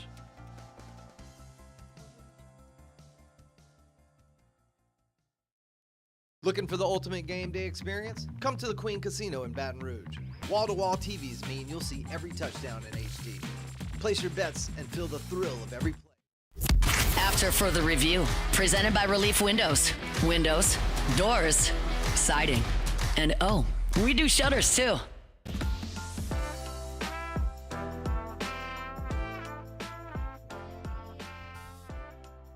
New Orleans Saints open up training camp here in just a couple days. Great opportunity to catch up with Mike Triplett from New Orleans.football. How are you, man? Doing good. How are you? I'm doing really well. I guess maybe the one tense moment of the offseason was whether or not they'd get the deal done with Tyler Shough. I guess it's, the deadline really is the start of camp, and they got it done. Any surprises? No, with that contract negotiation or surprise in general? No, it could have become awkward if guys drafted in front of him didn't get fully guaranteed deals, and then he wanted a fully guaranteed deal. But as it turned out, everyone in front of him got fully guaranteed. So the Saints' decision was a no-brainer, and there ended up being no tough decisions whatsoever in that, and it got done in plenty of time. So that all ended up being a non-story. And frankly, even, I've seen some takes that, they fully guaranteed it. That means they're committed to him. It was going to be 95% guaranteed if it wasn't 100% guaranteed. So it doesn't change their level of commitment to him. The commitment was drafting him 40th overall. Yeah. It all ties in together. The money itself, you mentioned, if it was going to be 92% guaranteed or whatever it was going to be, roughly $1 million difference had he gotten that or the fully guaranteed deal. Do you look at any part of this contract as potentially being salary cap impactful at any point during the 4-year deal? No, the only thing is now you can obviously never walk away from it without having to pay him every dollar. But he's going to play 4 years for $10 million. It's the same as Kool-Aid McKinstry's deal. It's the same as Isaiah Foskey's deal, except for the natural inflation of every year. So we could see them walk away from Isaiah Foskey next year. If he doesn't live up to his deal, we could see them walk away from Tyler Shough. If he doesn't, no harm, no foul. What you would much rather have, though, is the guy making $10 million for 4 years and being your starting quarterback at the same time. It's the best possible cheat code in sports. That's Russell Wilson being a third-round draft pick and making a couple of Super Bowls. Mike Triplett's with us. Another transaction over the weekend was they added Jonathan Bullard on the defensive line. Any reaction to the player or the decision to add another defensive lineman? Yeah, look, he's a pretty ordinary player that kind of, does the dirty work and doesn't get a lot of attention for it, but he's going into his 10th year in the league, and he began his career playing for Brandon Staley with the Chicago Bears. The reaction is just that they did it at all. I already considered that their most overcrowded position group. We had 53-man roster projections to do. Obviously they're transitioning to a 3-4 defense, but first thing they did was trade for Devon Godchaux to be their nose tackle on the first day of free agency. And then very early in the draft, they drafted an interior lineman in Vernon Broughton. We know Brian Brzez's not going anywhere. They've now signed Jonah Williams and Jonathan Bullard as veteran, experienced free agents. And they still had Nathan Shepard, Colin Saunders, John Ridgway, and Christian Boyd from the previous team. There is not enough. 3 of those guys aren't going to make the roster. So I'm very, very interested to see who the odd man out will be. You stole the words out of my mouth. Who is going to be the odd man out if you had to guess? Well, it doesn't seem great for the guys who were here before. They're not the ones who signed them. They're not the ones who drafted them. They're changing their defensive scheme, and they're going after different players who presumably fit that scheme. So I think it'll be really difficult for John Ridgway and Christian Boyd, who they haven't invested much in. And the guys I'm most curious about is what does it mean for Colin Saunders and Nathan Shepard? Are they safe? Yeah, Bo Davis, even from a short time at LSU, we learned he wants big, gigantic defensive linemen, and guys like Devon Godchaux, Bullard, they certainly fit the bill. Mike Triplett's with us, NewOrleans.football. I'm interested to hear you say you thought defensive tackle was the most crowded position, because I'd probably peg that as tight end, where they've got 9 tight ends. Let me start. Do you have any update or any knowledge of Taysom Hill, Foster Moreau, their recovery from injury? I should say defensive tackle, I would say, is the most crowded position of guys who have either been drafted or started games in the league. But you're right. Tight end has a lot of guys. They don't have a lot of proven guys, though. So it's one of the more curious positions on the team for sure. I think Foster Moreau should be ready to go really soon. We saw him the entire time during OTAs and minicamp, working off to the side, getting involved in drills a little bit, sounded very optimistic about his recovery timetable. Taysom Hill, on the other hand, was kind of out of sight, out of mind until he showed up watching from the sidelines during minicamp. He's been doing most of his work and recovery back close to home. But, I mean, it was an indication that he's still part of this team and that he still plans to play and they still plan to have him back. But his timetable is a real mystery. So that position, until we see those guys back participating on a regular basis, is one of the most unproven positions on the roster for sure. Would you take a look at Noah Fant? I would, for sure I would. Not only because of what we just said about the tight ends and the injury question marks and the age, not to, Foster Moreau and Taysom Hill are both somewhat older guys. Taysom Hill obviously older than Foster, but they're both heading into the final years of their deal. So Noah Fant's younger, but he's also a big pass catcher. And I think we've agreed for a long time that big pass catcher is one of the positions that they didn't fill this offseason. He's on Twitter at Mike Triplet. Mike, as they push off the dock for training camp here in about 48 hours, everyone's going to be watching quarterback. But is there anything else as far as camp storylines that you think should be, if not at the top of the marquee, maybe, 1A, 1B? Yeah, look, the story I wrote, the last story I wrote last week was I'm watching 2025, but I'm watching it with an eye toward 2027. Like that, everything that matters most to me is, can this be the start of a 3-year plan? And obviously that includes Kellen Moore and Brandon Staley and the staff. Like, I want to see how they run a team, how they run things differently, how they reshape the culture and the energy around here. But then I turn to Kelvin Banks and Tali Fuaga, and I turn to Kool-Aid McKinstry, and I turn to the younger players that need to become the foundation of this team. I think Chris Olave is a huge one. I don't know if we'll learn anything about him in camp. But, if he can get past this concussion issue, and hopefully it was just a bad luck and a bad string, he becomes the best asset they have for now and the future. So to me, it's everyone that can be a part of a 3-year plan. New Orleans.football, of course, on Twitter at Mike Triplet. Mike, I know they're going to split camp where they do a little bit of time out in L.A. You've gone to Greenbrier, you've gone to L.A., you've seen New Orleans. I know you were at the beginning of the Peyton era when they were in Mississippi. You have any strong feel one way or another about where they have these practices? Look, there is great reason to be in certain climates. I mean, when they were in West Virginia, when they were in California, when they were in Oxnard, you just get an incredible amount of snaps in. And it's a team that needs to teach everybody the offense, teach everybody the defense, get a lot of snaps in. So I'm all for that. I mean, if a coach believes in that, get your work done. It's great when the fans can see it. It's great, I guess, to get acclimated to the hot weather and toughen up. But, get the work done that you need to get done.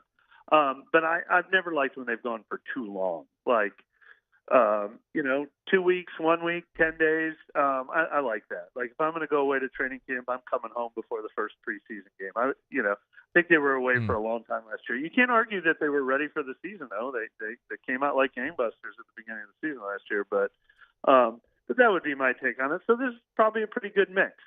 Be home, be in front of the fans, have all your facilities around, but also break it up in the middle with 10 days in perfect weather. 10 days in perfect weather sounds really awesome right about now. Yeah. Mike Triplet, New Orleans.football. Always appreciate it, man. Thanks so much. Thanks for having me. All right, be well. It is After Further Review. Brought to you by Shawbills Tire and Auto Service. ShawBillsTire.com, ShawBillsTire.com. With locations all over South Louisiana, you're never far from a Shawbills location. I know a lot of people right now are getting that last little bit of summer vacation in before school starts, before back to school starts. So make sure you get on by, bring your vehicle to Shawbills if you need any of that work done. ShawBillsTire.com. You need to buy tires. They'll sell you name brand tires at wholesale prices. You need your tires rotated, oil change, brake squeaking, check engine light, whatever it may be, Shawbills has got you covered. ShawBillsTire.com, ShawBillsTire.com. It's Shawbills, where we keep you rolling. Good stuff there by Mike. We appreciate it. The Saints, of course, the rookies will report tomorrow. They'll hit the practice field for the first time on Wednesday, the 23rd. And then they're steamrolling toward that first preseason game. Hard to believe, y'all, but the first preseason game, not the Saints, but the Hall of Fame game is a week from Thursday. The NFL Hall of Fame game is Thursday, July 31st. It's a week from Thursday.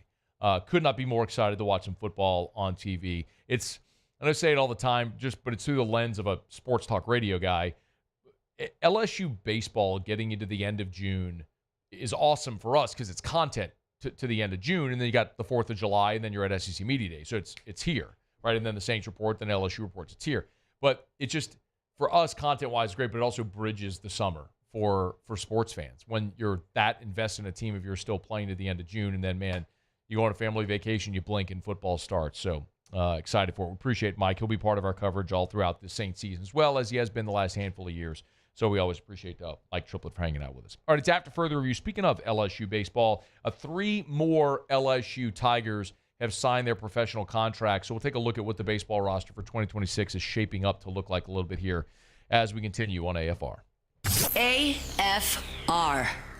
Get Gordon and get it done. Gordon McKernan Injury Attorneys. Tell you all the time, if you've been injured in an accident, it's not your fault. Do what injured people in our state have done for 3 decades. Get Gordon and get it done. Make sure you're following Gordon on social media. It's at Get Gordon. Pretty easy. At Get Gordon. Does a great job of giving out sort of legal advice as well. Big picture, broad stroke stuff. But a lot of times, like, what if you're traveling on vacation and you get in a car wreck in another state? Well, what do you do? Well, he's got advice for that, and it's free, and it's on all his social channels. And, of course, they do a great job of distributing all their G-Team content as well. You know, Gordon sitting down over at the garage with members of the G-Team or whatever it may be. You can get it all at Get Gordon on any of the social media handles, at Get Gordon, at Get Gordon. And, of course, if you've been injured in an accident, it's not your fault. Don't go it alone. You can trust my friends at Gordon McKernan Injury Attorneys, the great team all over the state of Louisiana. So go to getgordon.com, getgordon.com. Get Gordon and get it done. There it is, the extra mile, on the border of expected and extraordinary for those willing to go further, like vans customized for work or play, with safety and tech to keep you connected, supported by a 5-star sales, service, and finance team, and backed by the 1-star you know. So go the extra mile. It's never crowded, because so few have what it takes to go there. Mercedes-Benz Vans. At Luba Workers' Comp, our journey began over 30 years ago with a simple belief. Our clients come first. At Luba, our business has always been focused on people, not policies. Through every success and challenge, we've continued to grow because we've stayed true to our values, committed to providing you with genuine dependability. Because your well-being is more than a priority. It's our purpose.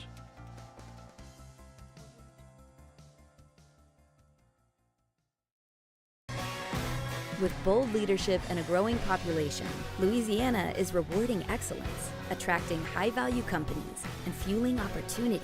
Louisiana is winning now, and the sky is the limit. With every region and industry growing across a beautiful state that's more than a culture, it's a community with a quality of life that's more than satisfying.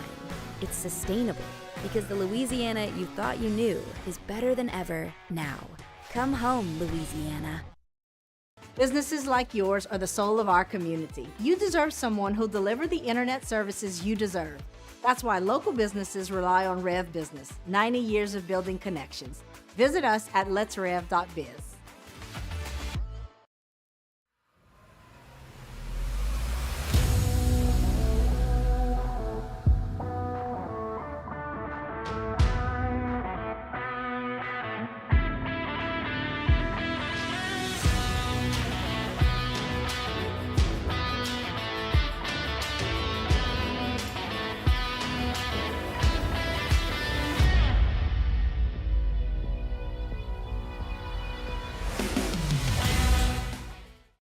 Man, age is just a number.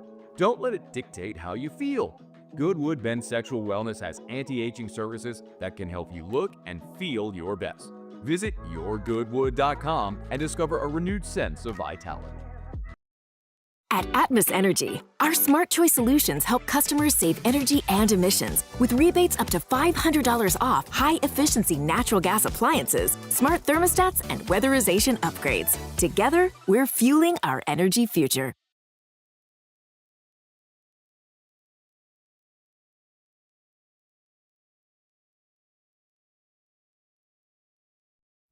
After Further Review, presented by Relief Windows.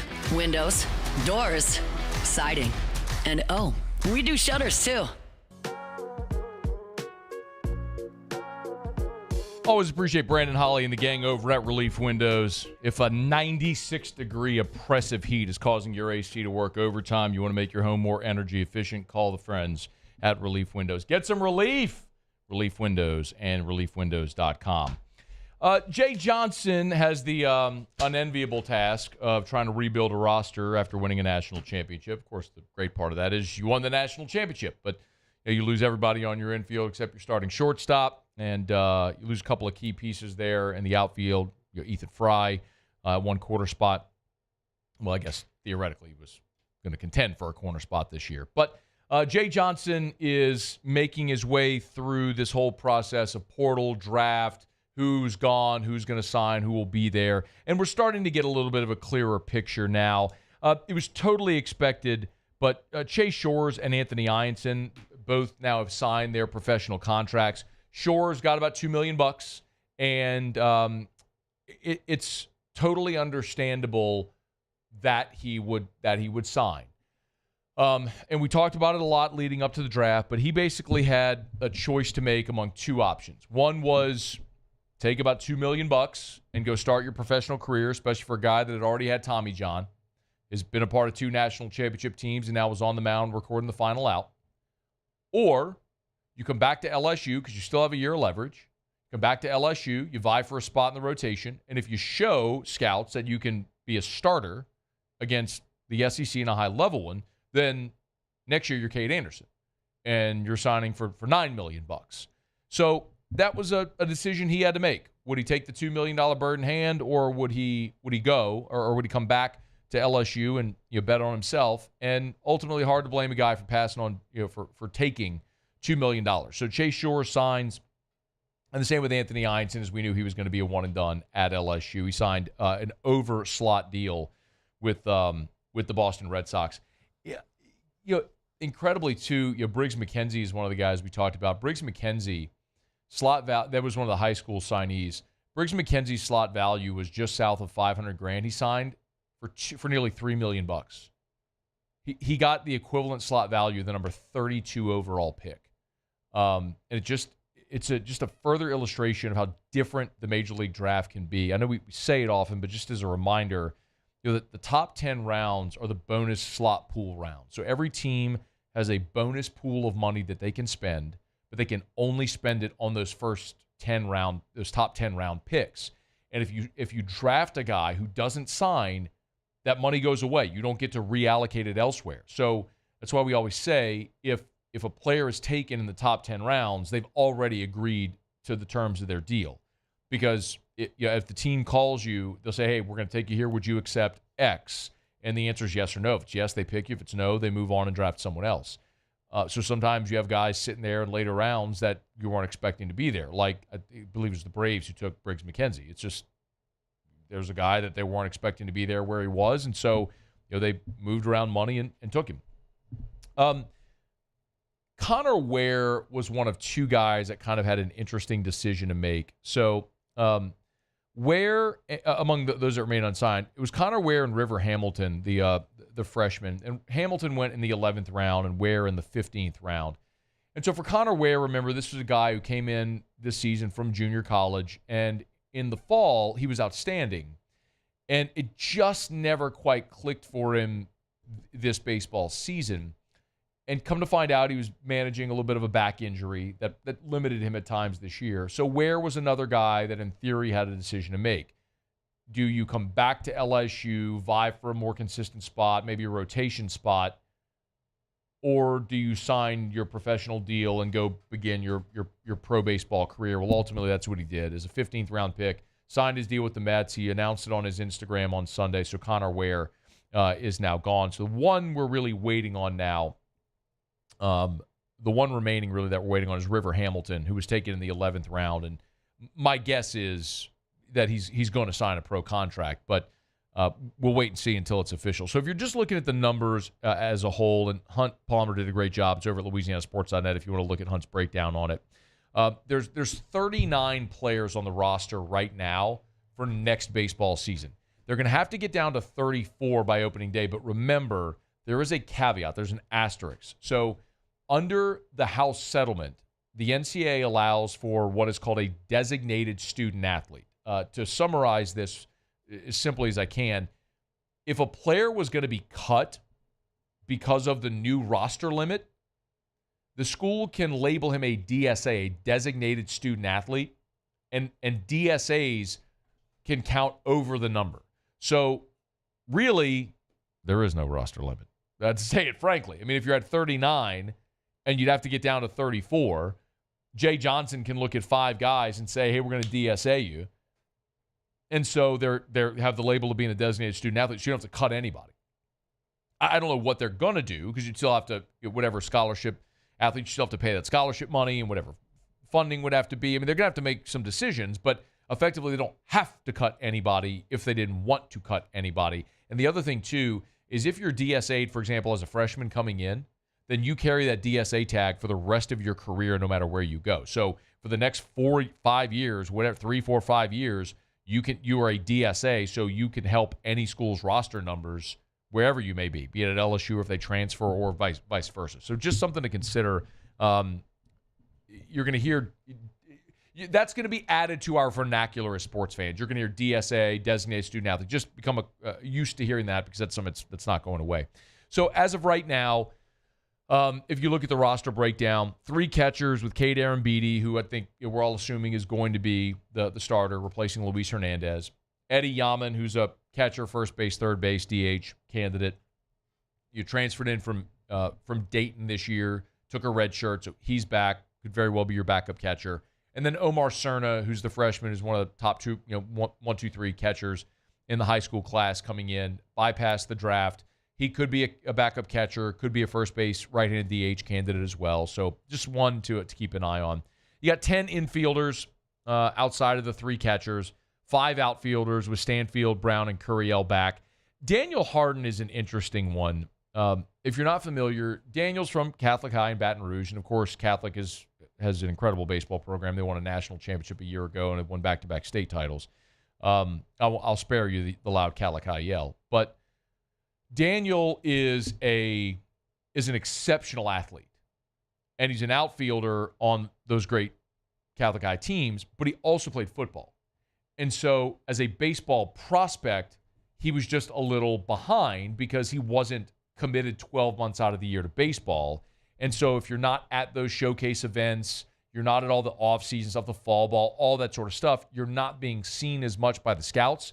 So Daniel Harden's a guy who basically was advised, hey, look, go to JUCO, play every day, commit to baseball, crush it, and then step back into the power level. So that's what Daniel did. He went to McLennan Community College, played in 61 games, hit 274, hit 8 bombs, walked 39 times. Strikeouts were a problem, 38 strikeouts, 39 walks. But that's a guy with incredible athleticism and tremendous upside. Comes to LSU where your outfield for 2026 is likely set with Stanfield, Brown, and Curiel, but you could look to 2027 and see a guy that's a potential starter for you there. And then 21 pitchers on the roster, so plenty of numbers, and we'll see how it all shakes out as they delve into the competition. But they may be looking to add another player via the portal if the right opportunity presents. But you needed desperately to go add power, and they did that. You lost your 2 co-aces. You went and added a weekend starter. You added Kansas's ace, Cooper Moore. You're getting Devin Sheeran back as well, plus all the young talented guys that are coming up with William Schmidt and Cooper Williams and Maverick Rizzi. So there's no shortage of options for Jay Johnson and for Nate Yeske for 2026. They just got a lot of work to do over fall and then in preseason, and likely the first 4 to 6 weeks of the season to figure out what they had. Not that dissimilar from what this team had to do. But when they figured it out, they ran it all the way to a national championship. Tons of talent. They'll have to figure out roles as they move through fall and then ultimately through the spring. All right, it's time for further review. Brought to you by Parish Construction Roofing, parishbuilt.com, parishbuilt.com.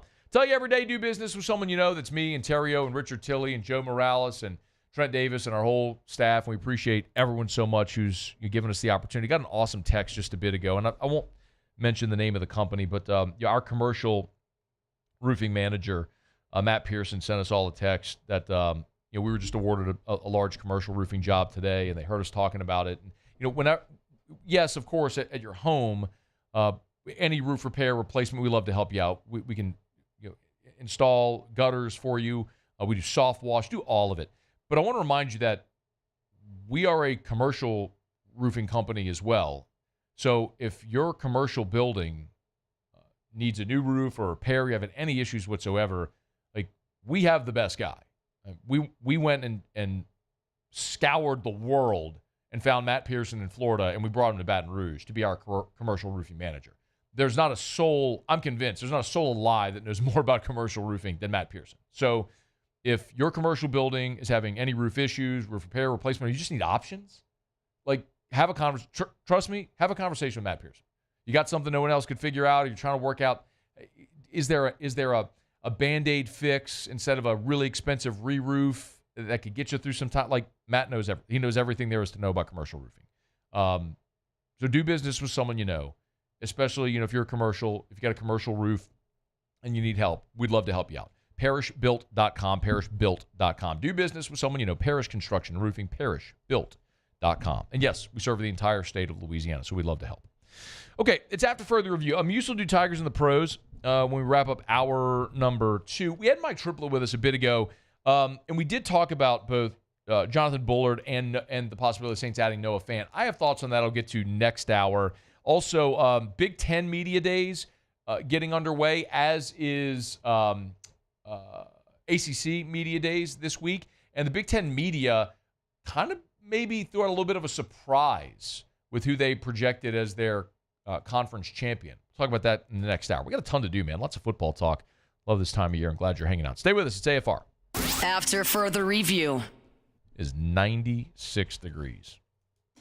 I cannot imagine walking into your home on July the 21st in Louisiana when it's 96 degrees with a heat index of 11 bajillion and your AC don't work. Whew! That ain't nothing nice, y'all. If you find yourself in that very unfortunate situation, call River City's 1 Hour Air. Big yellow vans and trucks with a giant clock on the side. You see them all over town. It's unmistakable. Go to Google. Look up their Google reviews. More than twice the amount of 5-star Google reviews of the next closest competitor. Because for 4 decades, they've treated people awesome. They're always on time or you don't pay a dime. They do quality work, and they're never going to pressure you into buying something you don't need. They'll give you a good, better, and best option, and you make your decision. It's River City's 1 Hour Air. 752-0001, 752-0001. At Bayou Automotive, we believe in a sales process that puts you first. We want you to experience an easy purchase with clear pricing and great service. Let Bayou Ford and Bayou Chrysler Dodge Jeep Ram be your trusted partners in finding your perfect vehicle. The crew at Bayou Automotive is going to do right by you. When it comes to industrial construction, River Parish Contractors can do it all. Mechanical, structural, custom fabrication, specialized welding, and turnaround services. Strategically located in between Baton Rouge and New Orleans, we have the local team with the experience and commitment to safety to manage the most complex industrial projects. Period. Here's the deal.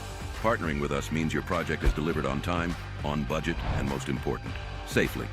River Parish Contractors, let's get building.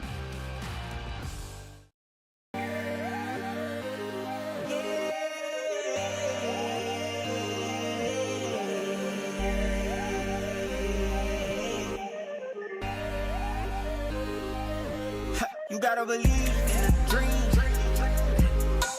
Believe. You gotta believe in a dream. Believe. You gotta believe. My whole team on wild.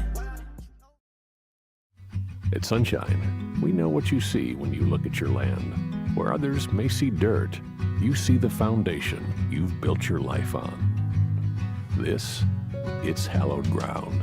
It's past, present, and future. We're proud to provide quality John Deere equipment to help you maintain the land you love. Check out our current promotions and learn more about what it means to be powered by sunshine at sunequip.com.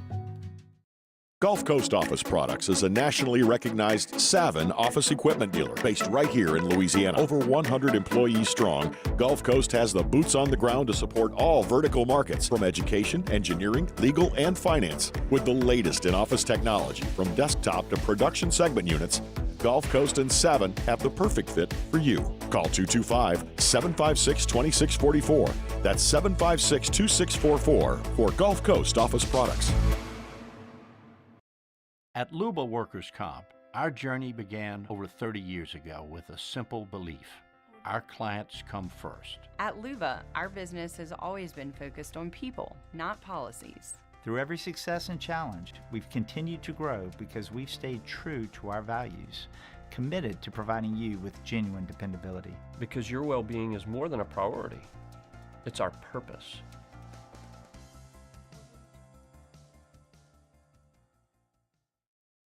Parish Construction and Roofing. This is Coach Kim Mulkey. Go to parishbuilt.com for all of your roofing needs. After further review, presented by Relief Windows. Windows, doors, siding, and oh, we do shutters too.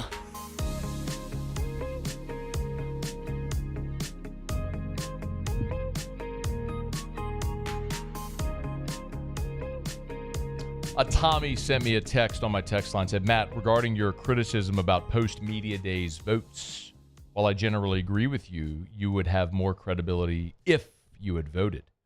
Don't not vote, then complain about those that did. First of all, thank you for texting, Tommy. Second of all, you used a double negative. Don't ever do that. Very bad grammar. And Tommy, my criticism of those that, and I'll put you this way. It would be different if I chose not to vote out of laziness. My decision not to vote in the preseason poll is my choice to abstain from what I think is a very flawed process. I don't vote for the reason that it all came to pass. Because the people that do, and by and large the people at that event, don't take the time to take that seriously, so why would I want to participate in that exercise? That's my point. And my job is to talk about the topics that my audience cares about.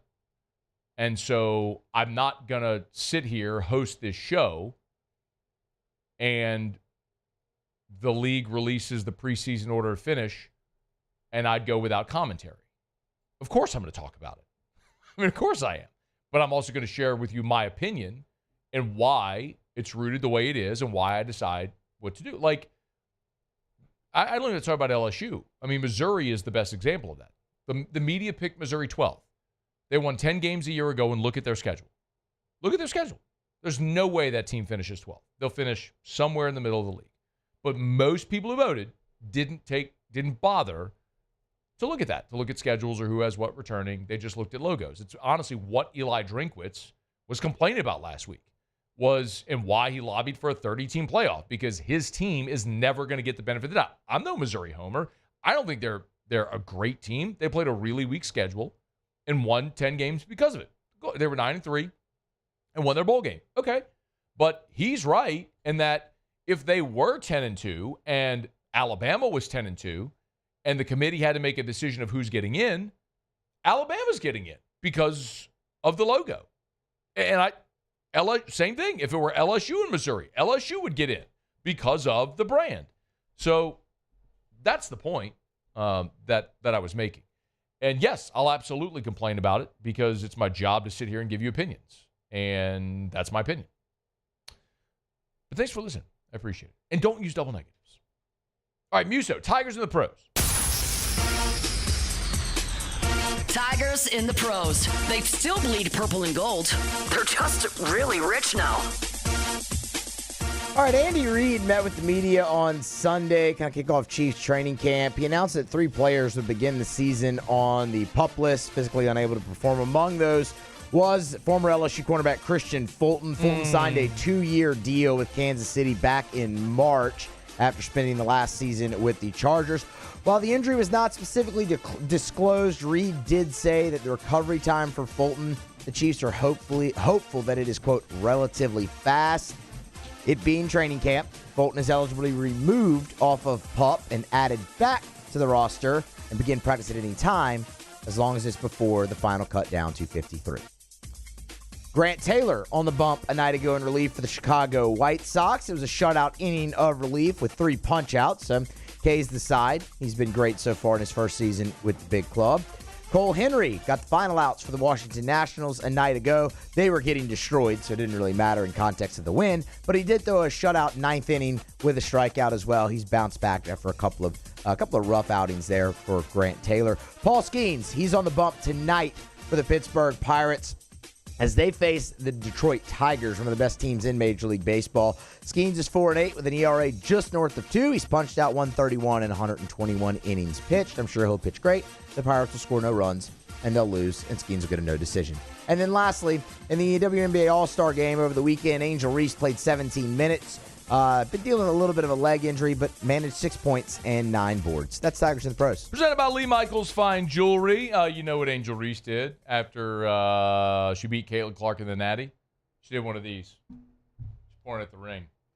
If you want to put a ring on it, go to Lee Michaels Fine Jewelry. 9 locations in all, 2 of them in Baton Rouge, Corporate Boulevard right there in Bocage, Mall of Louisiana, New Orleans, Lafayette, Shreveport, and online at lmfj.com. lmfj.com for Lee Michaels Fine Jewelry. They're the best. You will never find a lab diamond.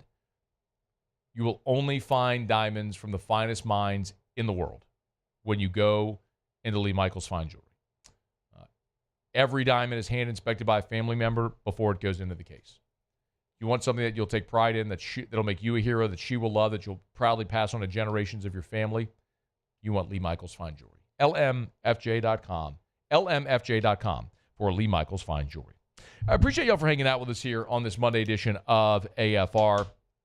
Got a lot to get to in hour 3. It's really all football. I mean, as we're staring down the barrel of football season. When we come back, I do want to talk about the Saints adding Jonathan Bullard, the defensive lineman, over the weekend, and I will get into whether or not I think the Saints, or why I think the Saints probably should make a pass at signing tight end Noah Fant, who was released by the Seahawks on Monday. So we'll get to that. Also, the American Athletic Conference has changed their name. The media in the Big Ten made a pretty bold decision who they're picking to win the league, and I happen to agree with them. We'll get into all that as we continue. Hour 3 of AFR coming up after SportsCenter. After further review. So I have one more vacation. Leaving tomorrow, going to Mexico. Erica and I, some friends, are celebrating their 20th wedding anniversary, and they invited several couples to go, and so we're leaving tomorrow. So I'll be packing tonight, or I'll be packing tomorrow morning. Let's just be real. Erica's been packing for 6 days. I'll start tomorrow. One thing I won't be packing is contact lens, contact solutions, glasses. Whenever I take out my contact lens, or you have to worry about falling asleep with your contact lens in and all that trash. I left that behind 7 years ago. When I finally did what I should have done probably a decade before, and I went to Dr. Blake Williamson at the Williamson Eye Center, had LASIK, and it changed my life. If you don't wear contacts or glasses, God bless you. I'm so pumped that you have great vision, sincerely.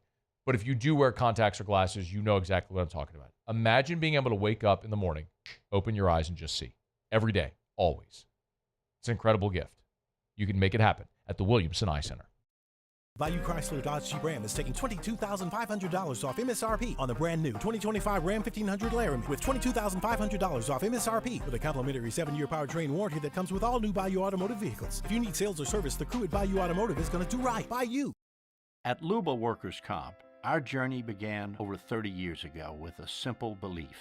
Our clients come first. At Luba, our business has always been focused on people, not policies. Through every success and challenge, we've continued to grow because we've stayed true to our values, committed to providing you with genuine dependability. Because your well-being is more than a priority. It's our purpose.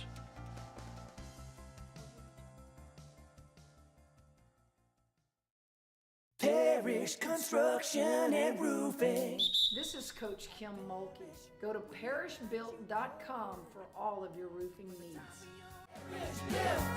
From your hometown, parishbuilt.com.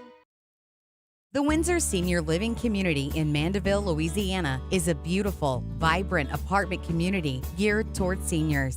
They are nestled right in the heart of Mandeville, where seniors live a more carefree lifestyle in spacious apartments with the peace of mind that comes from having a little extra help. Call the Windsor at 985-624-8040 to schedule a lunch and tour. Come see how the Windsor can be your passport to peace of mind. Breck teamed up to reimagine your parks, and you imagined big. With your help, we went to work, creating 12 beautiful community parks across the parish. A family-sized water park, miles and miles of trails, and parks just for your dogs. There are more places to splash, to explore, to run wild, and even soar. You imagined, we delivered. Gold. Breck, your #1 park system in the nation. ED, low T, or simply seeking to optimize your health and performance? Goodwood Men's Sexual Wellness offers a range of discreet services to address your specific needs. We empower men to reclaim their health and confidence. Visit yourgoodwood.com. At Ochsner, we know healing is a team sport. That's why we've partnered with world-renowned orthopedic surgeon Dr. James Andrews to create the Ochsner Andrews Orthopedics and Sports Medicine Institute. Whether you're a professional athlete or a weekend warrior, our team of specialists are dedicated to getting you back in the game. So whatever your reasons are for reaching your personal best, we've only got one: you. Ochsner Andrews Institute. Long live you.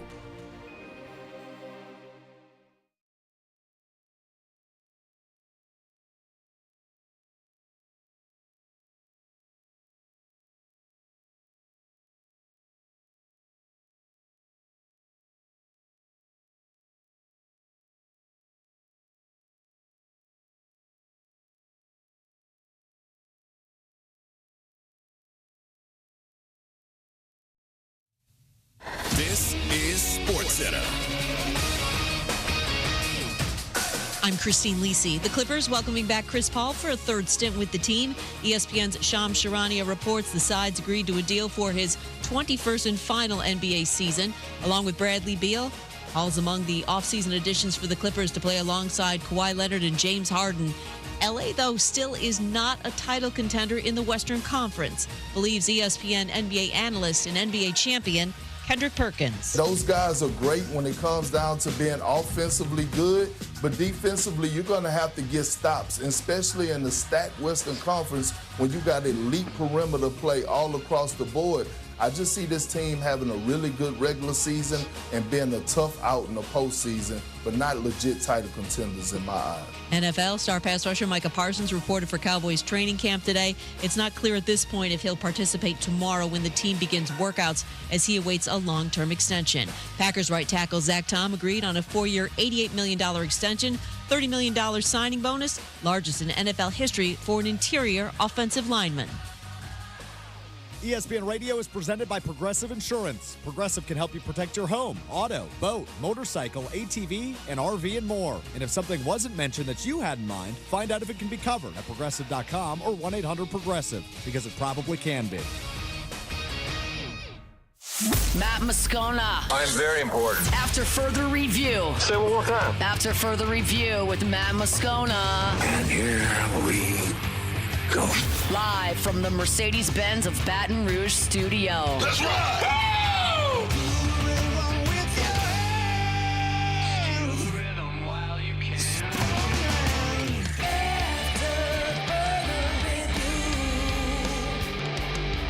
Hour 3, off we go. Welcome aboard. Glad you're with us. It's AFR presented by Relief Windows. I'm Matt. You're a loser, Matt. Hey, shut up, kid. Paul O'Neill. They're chanting Paul O'Neill's name. You sir. And a Mr. Toby Tom Plate.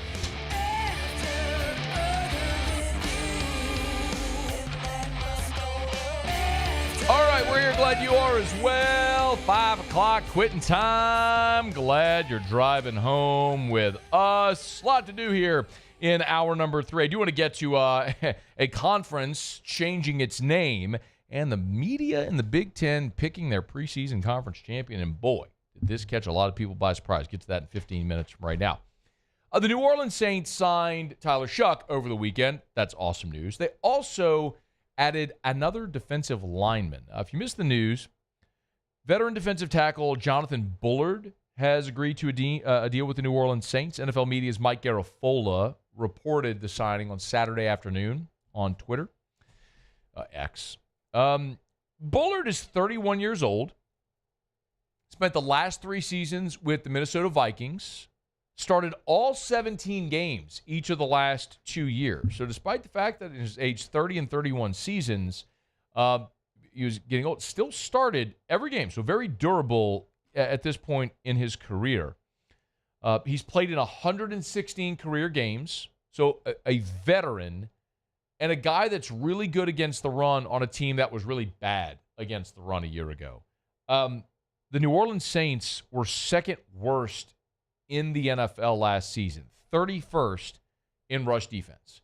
So for a team, an organization that set the NFL record for consecutive games without allowing a 100-yard rusher, to have eroded so badly to where they were literally the second worst run defense in the league was jarring.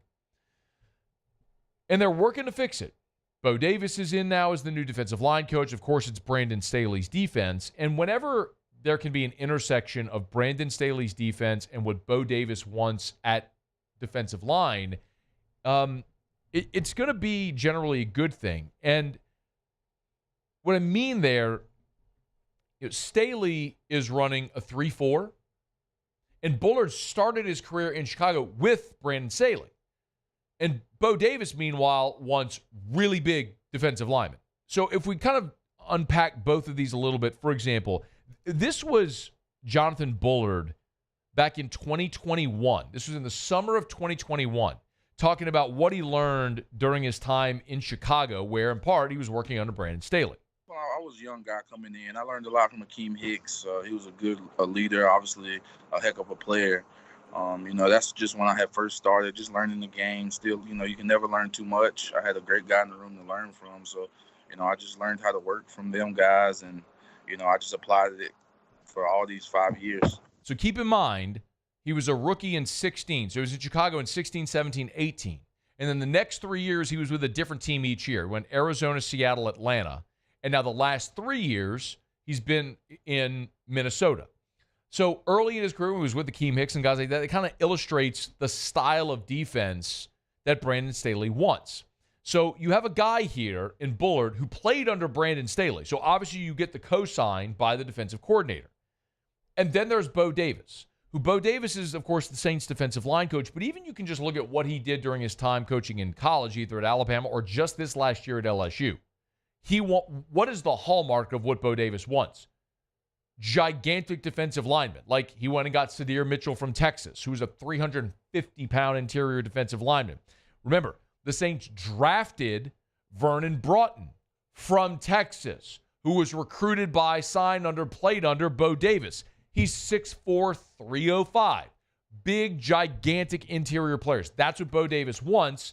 Here you have a guy in Bullard who, at 6'4", just under 300 pounds, is a guy Brandon Staley knows and fits the mold of what Bo Davis wants. That's fantastic. So I love that fit. If there's one maybe question, it's the age. Now, I say that with the understanding that Bullard has played all 17 games each of the past 2 seasons. That's fantastic. Was very durable his first 3 years. Those middle 3 where he's kind of a journeyman, he played in 9, 6, and then 9 games in 19, 20, and 21. And then since then, he's played in 12, 17, and 17. So he's gotten older. He's gotten through those injuries, gotten more durable, which is great. But he's 31 years old. I mean, look how old your defense is. Bullard's 31, DeMario's 36, Cam is 36, Tyron's 33, Gotchaw's 30. I mean, you were the 6th oldest defense, the 6th oldest roster in the NFL before you added Jonathan Bullard. So for an organization that needs to, as we've said, get younger and less expensive, you're adding a veteran, an aging player. I don't love that. I don't love that component of it. But If it's a one-year deal, the guy's coming in to try to earn a roster spot. If he's one of the better guys on your roster and makes the team, great. Got a veteran player on the interior that knows what your defensive line coach and your defensive coordinator look for in an interior player. I would be okay with this deal, and we'll see what the terms are, but I'll be okay with the deal if we find out like it's a one-year deal with minimum guarantees because you're hoping that he doesn't make the team. And I don't mean that to be disrespectful to Jonathan Bullard. I mean it to say what you're hoping is someone like Vernon Broughton, your third-round pick out of Texas, is awesome and throws a guy like Jonathan Bullard out the boat and says, I'm winning this job and I'm not going anywhere. You hope some of those guys that are younger and less expensive can win the job. So if you're taking a flyer on a veteran player to add a veteran presence to that room, great. The hope is he don't make the team. Not because he's not good, because your younger players are better. And, we talked about the fit with Brandon Staley, and this is something we've seen pretty consistently now this offseason. What Staley and Bo Davis want stylistically. Look, Colin Saunders was a holdover from the old staff. Colin Saunders is 6 foot 324. I mean, he's like a little bowling ball. Look at what they've added. Devon Gottschall, 6'3", 330. Bullard, 6'4", 295. Vernon Broughton, 6'4", 305. I mean, you could see the difference in what they had and what they have added based on the direction Brandon Staley wants to go. Jonathan Bullard fits that mold. So you're talking about Brandon Staley, a base 3-4 defense, and Gottschall is likely going to line up right in the middle of that thing with Cam and Granderson likely as your 3-4 ends, and Chase Young sort of as the stand-up outside linebacker. I can see that being your starting front line. And then it's about who's going to earn roster spots to add depth across that defensive front. That's where someone like Bullard or one of the younger players like Broughton may work their way in. But I like it on its own. I want to see what the value of the contract is. But on its face, I like adding a veteran player, knows the defensive line coach, knows the defensive coordinator, has been durable the past couple of years. But I want it on an inexpensive deal where he's got to come earn a roster spot this year. And if he doesn't, it's because one of your younger players took a job from him. That'd be a great thing as the Saints try to project not just to 25, but 26, 27, and beyond. All right, it's after further review. We're glad to have you hanging out with us here on this Monday edition of AFR. We're brought to you by Our Lady of the Lake, championship health partner of LSU Athletics, OLOLRMC.com/LSU. That's the website. Again, OLOLRMC, Regional Medical Center. OLOLRMC.com/LSU, where you can learn more about the championship health partnership with LSU Athletics. Man, every single level of care at Our Lady of the Lake that my family, my son has received, it's outstanding. You understand why they're a championship health partner of LSU Athletics. Just last week, we had a little tiny little scare with Drew, and so we had to get in touch with one of his specialists, his neurologist, really quickly, Dr. Shough, who's outstanding. And the bedside manner is amazing, super brilliant doctor, and it puts us at ease. But that's just one component of the great care that Our Lady of the Lake provides. Of course, they care for the LSU athletes, the LSU students, and everyone in our community, you, me, as part of the Franciscan missionaries of Our Lady Health System. It's a multi-state health system caring for you and me, people in our communities all over Louisiana and multiple states along the Gulf Coast. It's Our Lady of the Lake, OLOLRMC.com/LSU. Our Lady of the Lake and LSU. Together, we roar. All right, it's after further review. Thanks for being with us here on this Monday edition of AFR presented by Relief Windows. When we come back, delve back in a little bit of college football. SEC Media Days was last week. The Big Ten and ACC both taking their turns today. And pretty, I think, significant surprise out of Big Ten Media Days is they're set to start tomorrow, forgive me. But they announced their preseason order of finish before Media Days. And who they chose at the top, I think, is going to turn a lot of heads. We'll get to it next on AFR. AFR. Man, when it's 96 degrees outside, going home and swan diving into a pool is a really good option. But you got to have that pool. So if you want to build a pool, or maybe you bought a house with a pool that needs to be renovated or remodeled, you want Duplessis Builders. Big hat tip to Derek Duplessis and my friends over at Duplessis Builders. Pool and Spa Magazine recently named them a top 50 pool builder in America. Amazing honor. You can learn more about it at their website, duplessisbuilders.net, duplessisbuilders.net. Listen, there's so many reasons why they earn that honor. Of course, they build beautiful pools. I tell you that all the time. Go look at a lot of different companies' Instagram, and you'll see beautiful pools. Lots of people do that. But Derek's engineering background allows him to build quality that lasts. That's why they offer a 10-year workmanship warranty. But even more than that, it's the customer service, which you don't always get in this industry, but you'll always get with Duplessis Builders. Give them a shot. DuplessisBuilders.net, DuplessisBuilders.net. There it is, the extra mile, on the border of expected and extraordinary, for those willing to go further, like vans customized for work or play, with safety and tech to keep you connected, supported by a 5-star sales, service, and finance team, and backed by the 1-star you know. So go the extra mile. It's never crowded, because so few have what it takes to go there. Mercedes-Benz Vans.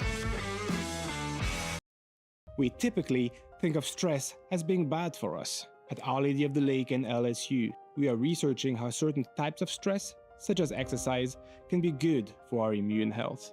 By studying people under extreme stress, such as athletes, astronauts, service members, and first responders, we're learning how to improve the immune health of everyone. That's the power of research. That's the impact of champions. Together, we roar.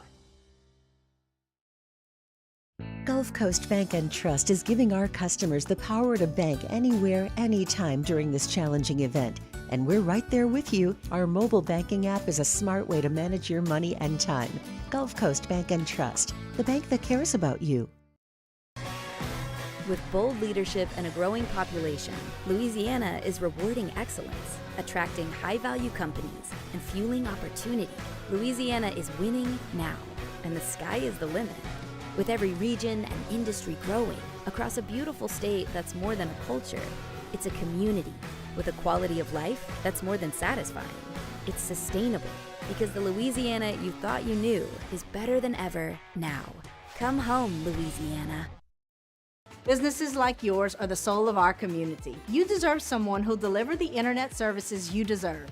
That's why local businesses rely on Rev Business, 90 years of building connections. Visit us at letsrev.biz. Baton Rouge's home for real rock. It's Eagle 98.1. Foo Fighters. Led Zeppelin. AC/DC. Pearl Jam. And the flagship home for LSU sports. Take us anywhere with the Eagle 98.1 app. Eagle 98.1 is the rock station. Family owned and community driven. Service Chevrolet Cadillac, a legacy you can trust since 1972.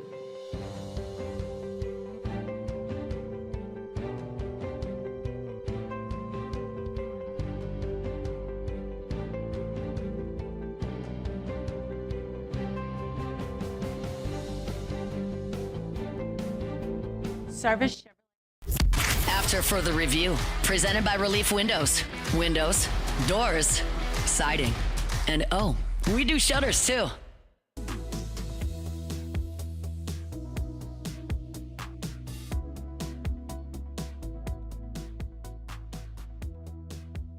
Wednesday, July 23rd, the Baton Rouge Children's Advocacy Center invites you to L'Auberge Casino for the 19th annual Celebrity Waiter event. Come out and support our own Alondra Villarreal as she collects tips for a great cause and bragging rights as well. The doors open at 6:30 p.m. for registration and a silent auction. For more information, visit BatonRougeAC.org. AC. Like air condition?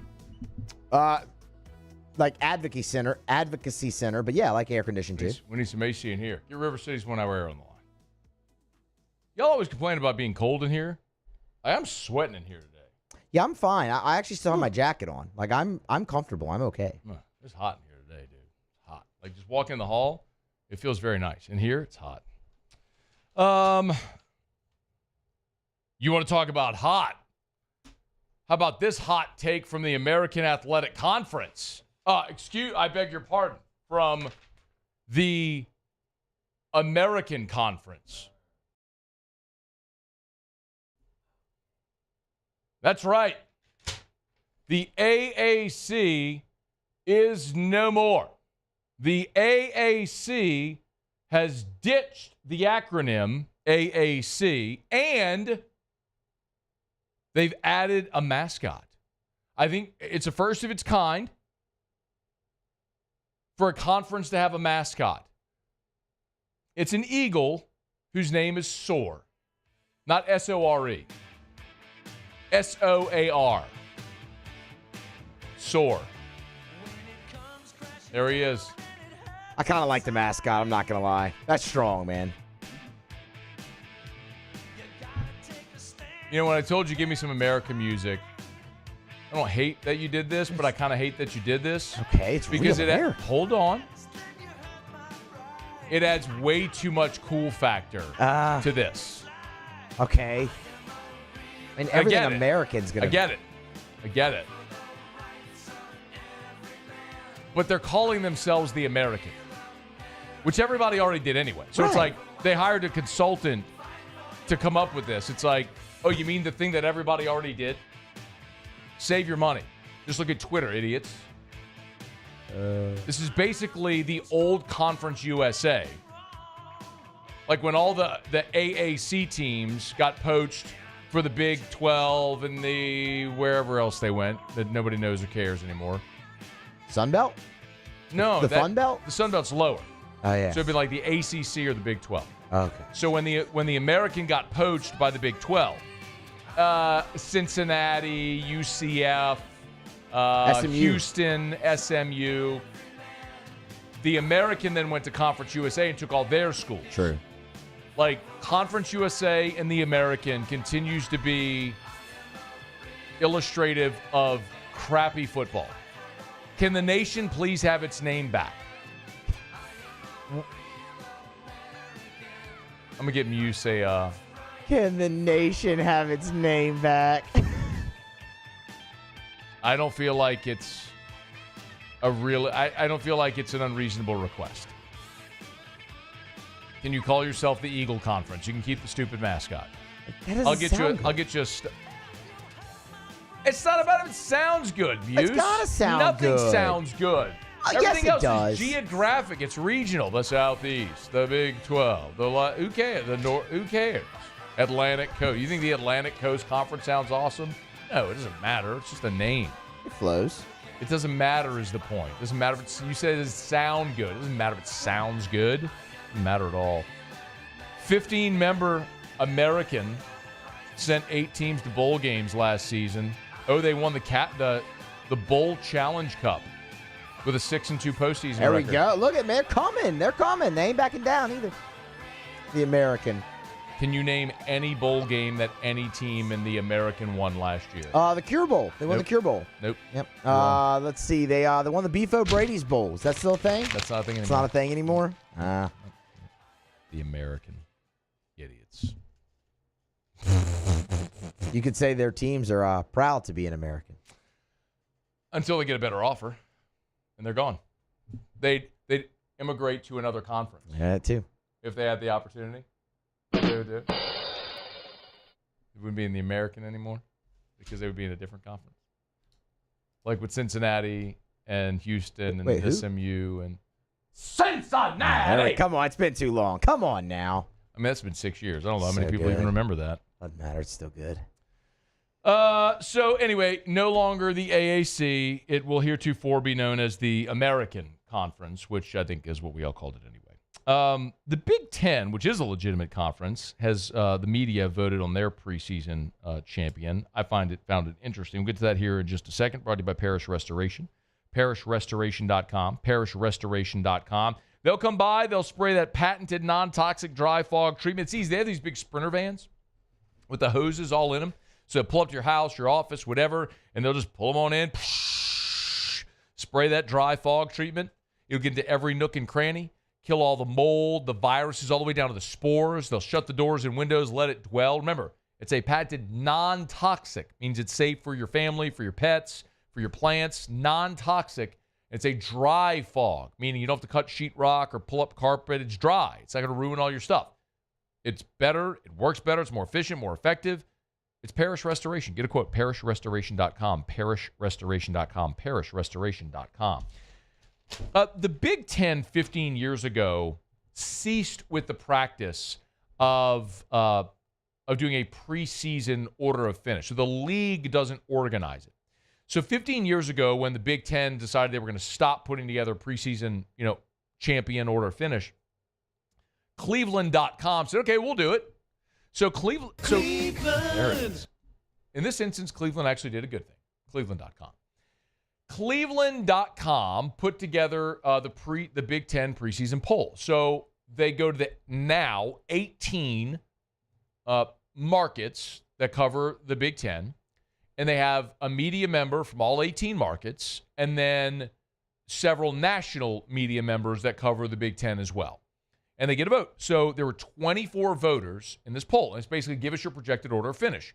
And then a first-place vote gets 18 points. A second-place vote gets 16 points, and so on you get it. And so they decide they crown a champion that way. And the Big Ten media picked Penn State to win the conference. Surprising? Penn State? I'm surprised, yes. Yeah, Paulie, surprised that it's Penn State? A little bit, yeah. Who do you think it would be? Paulie, do you know any teams in the Big Ten? No, it's not my head. You don't know any teams in the Big Ten? Big Ten? No. Just repeating everything that you said. Never a good sign. I was half paying attention. I honestly didn't even hear the question. I said to you, you never. Paul, even if you weren't paying attention, you couldn't name a team in the Big Ten? Big Ten? Ohio State? Michigan? There we go. There we go. Two Give of him a them, dig. Got Paulie. two of them. That a babe. All right. There we go. The last two national champions are both in the Big Ten. Muse, who would you pick? I would have thought it would have been either Oregon or Ohio State. Okay. Ohio State was second. Oregon was third. Michigan was fourth, with one first-place vote, the only other to receive a first-place vote. I agree with the Big Ten media. If I had a vote, if I had a vote, I probably wouldn't vote. I didn't vote for the preseason LSU team. I didn't. So if they offered, I would probably be like, I'm good, thank you. No sweat. But for the sake of moving this segment along a little bit and sharing an opinion with you, I would pick Penn State. And most people, I do understand, would have two pretty glaring objections to picking Penn State. What's one of them? What's one of the glaring objections to Penn State? James Franklin. Big game Jim. What do they call him? Big game James, Big game James. He is 3-17 in his career against the top 10. Can't win the big game. And I totally understand that. You know who else they said that about before last season? Ryan Day. Ryan Day, when they lost to Michigan, there were fans that wanted him fired. Not just fans. Like, there were legit people talking about firing Ryan Day after they lost to a 500 Michigan team. And then they got hot and won the national championship, and the seat is no longer warm on Ryan Day. And I get it. James Franklin has coached for a long time. He was at Vanderbilt. He's 12 years into his Penn State career. Can you believe that? He's been at Penn State 12 years. That's wild. That really is insane. James Franklin's been coaching so long that before he coached Vanderbilt, he was the coach in waiting at Maryland when Maryland was still in the ACC and coaches in waiting were still a thing. Yes. That's how long he's been coaching. Oh, man. So I get it. There's a large sample size there. But until you break through, it's justified. The other part that would sort of be a hurdle for people to get over with Penn State this year, what do you think it would be, Muse? Any idea? Drew Aller. Drew Aller. Yes. Drew Aller would be the other. But Drew Aller is a 3-year starting quarterback who has a record of 23-5. He is a good quarterback who has won a lot of games, and I totally understand. You're going to say, how can you choose a quarterback that didn't complete a pass to a receiver in a college football playoff semifinal game? And I don't blame you. It's atrocious. And I'm not buying Drew Aller as a guy that's going to win a national championship. But that's not the question. The question isn't, is Penn State going to win the national championship? The question is, should Penn State be chosen to win the Big Ten championship. So, two things. What are my two things? Preseason. What are my two things? You unfortunately have to listen to me more than anybody else. I feel bad. Yeah. What are my two things? Returning production and manageable schedule? Fewest questions. Yeah. Against the most manageable schedule. You got it. You used to listen sometimes to me, unfortunately. Paul doesn't. Paul is editing like 6 YouTube videos right now. I'm certain of that much. If I go look at Paul's screen, he's got like thumbnails and he's uploading stuff. He's doing a million things. Okay. Penn State, effectively this year, has the same returning production that Ohio State and Michigan did the last 2 years. They are in this sort of an all-in, not that dissimilar from LSU, veteran quarterback, and they're sort of in the all-in veteran quarterback, returning roster, portal, all in. That's part of it. They return their quarterback, who's 23-5 as a starter, and they return both Katron Allen and Nicholas Singleton, 2 1,000-yard rushers. Yes, they lose Tyler Warren, their fantastic All-American tight end, who's now in the NFL. But they return 8 starters on the offensive side of the ball.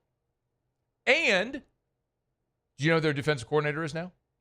Do you know? Do you remember? Are you eating? No, Swallowing sorry. spit? I had like a frog in my throat there. Ohio State, Knowles. Hey, Paulie, why do you think he was a little choked up over there? Munching on some gummies over there or something. Now Paul decides to listen. Swallowing some smoke, maybe? Something like that. That's why he's a little choked up over there. Yes, Jim Knowles. Yes. Jim Knowles, who was the defense coordinator at Ohio State last year, is now at Penn State. So, again, you're talking about strengthening Penn State and weakening Ohio State. So you have a ton of talent returning, a 3-year starter at quarterback. You stole Ohio State's defensive coordinator, and then listen to the schedule. Remember, Big Ten plays 9 league games. So they open up with 3 non-conference games, and it's all conference after that. They open up with Nevada, FIU, and Villanova. Pretty good, right? 3 wins? Yeah. Nevada, FIU, Villanova. That's horrible. Yeah, of course it is. That's horrible. Of course it is. So you get and then you have an open date. So you get a month. You get a month to do nothing. And then you know who comes to Happy Valley for a night game? I do, because I'm looking at it. Oregon Ducks. You get an open date. You get 3 layups, an open date, then Oregon in a whiteout. My guess is Penn State at home, whiteout, Oregon coming 3 time zones over is probably not going to win that game. I'm going to go ahead and say Penn State probably wins that game at home. Okay. Then you have to go on a plane to UCLA. So then they got to go across the country. Tough spot in front of 3,500 people. Maybe. If Penn State fans go. That's true. There you go. That's caveat. Then you get Northwestern at Iowa. Tough. That's tough. That's always tricky, man. Yes, tough. Open date at the Horseshoe. Now, they haven't won at the Horseshoe since 2011. Been a long time since Penn State's won at the Shoe. I'm not sure I'd pick them to win that game, but it doesn't matter. You don't have to win that game to win the Big Ten. And then they go Indiana at Michigan State, Nebraska at Rutgers. You know what Vegas has Penn State's win total over under? 9.5? 10.5. 10.5. Really? Wow. 10.5. Fewest questions, manageable schedule. You just got to, you can't win the Big Ten championship if you don't get in the game. True. With what they have returning and that schedule, they should be in the game, right? It's plausible. It's more than plausible, yeah. I mean, even if they go 10-2, they're probably in that game. Ohio State, meanwhile, lost their defense coordinator. You remember how many players Ohio State had drafted? Was it 14? 15. 15, okay. 15 players drafted. Will Howard's gone. Travion Henderson's gone. Quinshon Judkins is gone. Captain Jack Sawyer's gone. Like, their whole freaking team's gone. Championship hangover. Whole team's gone. Lost your DC. Like, you're going to tell me you ain't going to miss a beat? I'm not telling you they're going to be bad. But the same thing when I sat up here and screamed like a maniac with Bama's burning all that stuff.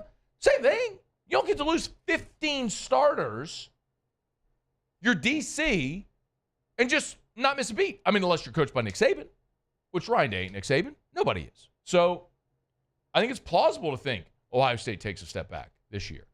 And you got Oregon sitting out there as well, who, by the way, won the league last year that nobody seems to remember. I mean, Oregon won the league last year. But I have no idea if Dante, whatever his name is going to be any good. I mean, he's a 5-star, but he ain't played nowhere. Went to UCLA, lost a job, went up to Oregon, and they had Dylan Gabriel there last year. Giant question. So I'm always looking at it going, fewest questions, most manageable schedule. It's Penn State.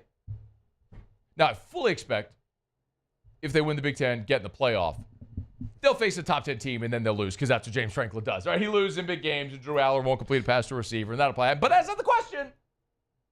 The question is, who would you pick to win the Big Ten? And, oh, by the way, Michigan's probably going to have some freshmen starting at quarterback. Some, chump garbage freshmen. Yeah. Who wants a chump garbage freshman starting at quarterback? I mean, clearly Michigan up against it. If some loser chump garbage freshman, by the way, from right there too. They didn't even go find a quarterback somewhere else. They went right by them. I mean, oh, just hit that screen. Clearly that's not going to go well for Michigan. I hope it doesn't go well for Michigan. I want no good things for Michigan ever. I rest my case. I thought it was a compelling case. No, it is. For sure, it's a compelling case. Absolutely, yes, 100%. They were in the game last year. I can't believe how much people forget about Oregon. Yeah. Well, I mean, it's the last image you have of them is the Rose Bowl, and it just was abhorrent. It's so unfortunate. Yeah, I know, it is. They were the only undefeated team, and they got a crap draw. Yeah. Ohio State got a rematch. We are. Marshall. No, Penn State. Oh, yeah, sorry. Yeah. A lot of people do the We Are thing. Notre Dame does that too. Do they really? Yeah. Yeah. We are ND. We are Marshall. We are. I don't think I've ever heard Notre Dame do that. That's interesting. Yeah. From someone who's been to a lot of games there. Yeah. We are ND. So the cheerleaders hold up the little cards. I like when schools do the go big and then the color of their school. It's just so generic. Like Go Big Blue? Yeah. Go Big Red. Yeah. Well, Go Big Red is Nebraska. Who's Go Big Green? Was that North Texas? Don't they do that? Go Big Green? They're the Mean Green. Yeah, I thought they did Go Big Green too. They're the Mean Green after Mean Joe Green. Oh yeah. Great commercial, Mean Joe Green. I don't think they do that. You don't think so? I thought they did. I don't think so. I don't know. There's a lot of teams that do that though. I don't think so. Yeah. It's a lazy chant. It's horrible. I think you got 2. There's got to be more. Well, I mean, you're upset about it, and you found 2. What dumb chant? Yeah. We are Penn State. I just turned myself into a Penn State fan this year. We'll see how it happens. All right, it's after further review. Stick around. AFR. We're brought to you by Goodwood Men's Sexual Wellness. Visit yourgoodwood.com, yourgoodwood.com. Yes, hormone replacement therapy. Yes, NAD+. Yes, BPC 157. Yes, ED treatment. The bottom line is, gentlemen, I don't care how old you are. It's about how old you feel, and do you want to feel like you did when you were younger? Do you want to live a more vital life? Do you want to live a more energetic life? Where you wake up in the morning, your feet hit the floor, and you're rip-roaring ready to go. Where you're motivated to get in the gym. Where you have a great libido. Where you have great mindset, energy, mental clarity, memory, all that sort of stuff. It's possible. It's affordable. Goodwood Men's Sexual Wellness can help you do it. Hormone replacement therapy could be a giant part of that for you. NAD Plus can literally help your cellular optimization to make you younger at a cellular level. BPC 157, tremendous in helping in recovery. Learn more. yourgoodwood.com.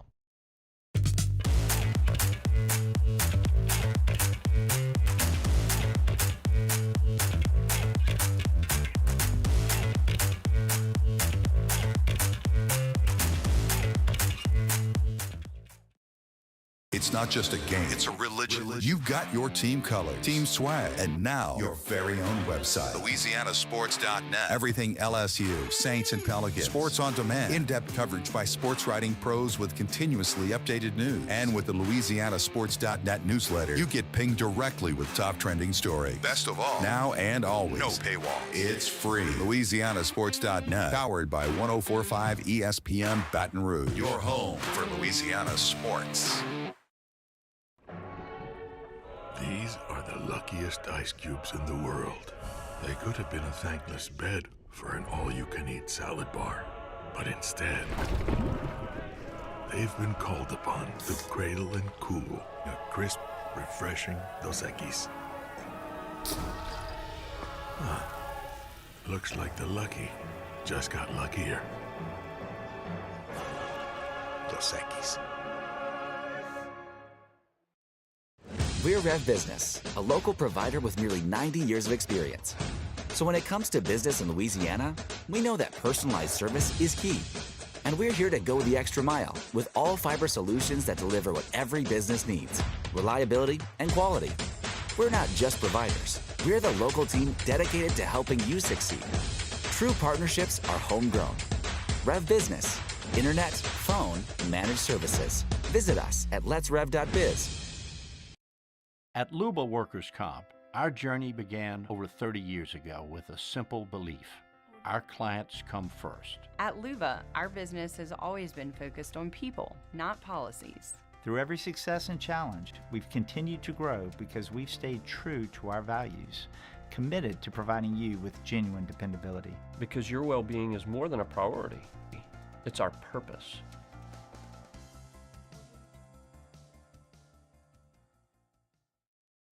Parish Construction and Roofing. This is Coach Kim Mulkey.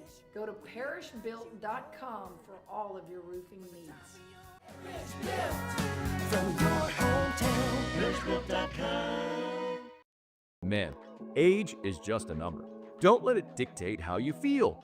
Goodwood Men's Sexual Wellness has anti-aging services that can help you look and feel your best.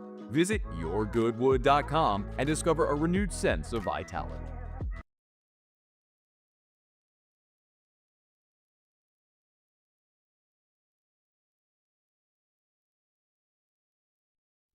After further review, presented by Relief Windows. Windows, doors, siding, and oh, we do shutters too.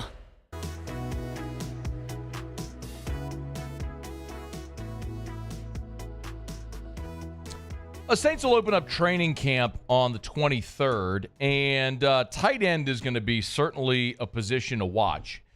It's really interesting because they've got 9 tight ends on the roster right now. Of course, there's Foster Moreau, Taysom Hill, there's Juwan Johnson, but after that, there's Seth Green, Dallin Holker, Michael Jacobson, Maliki Mataval, Jack Stoll, and Trayton Welch. 9 tight ends on the roster.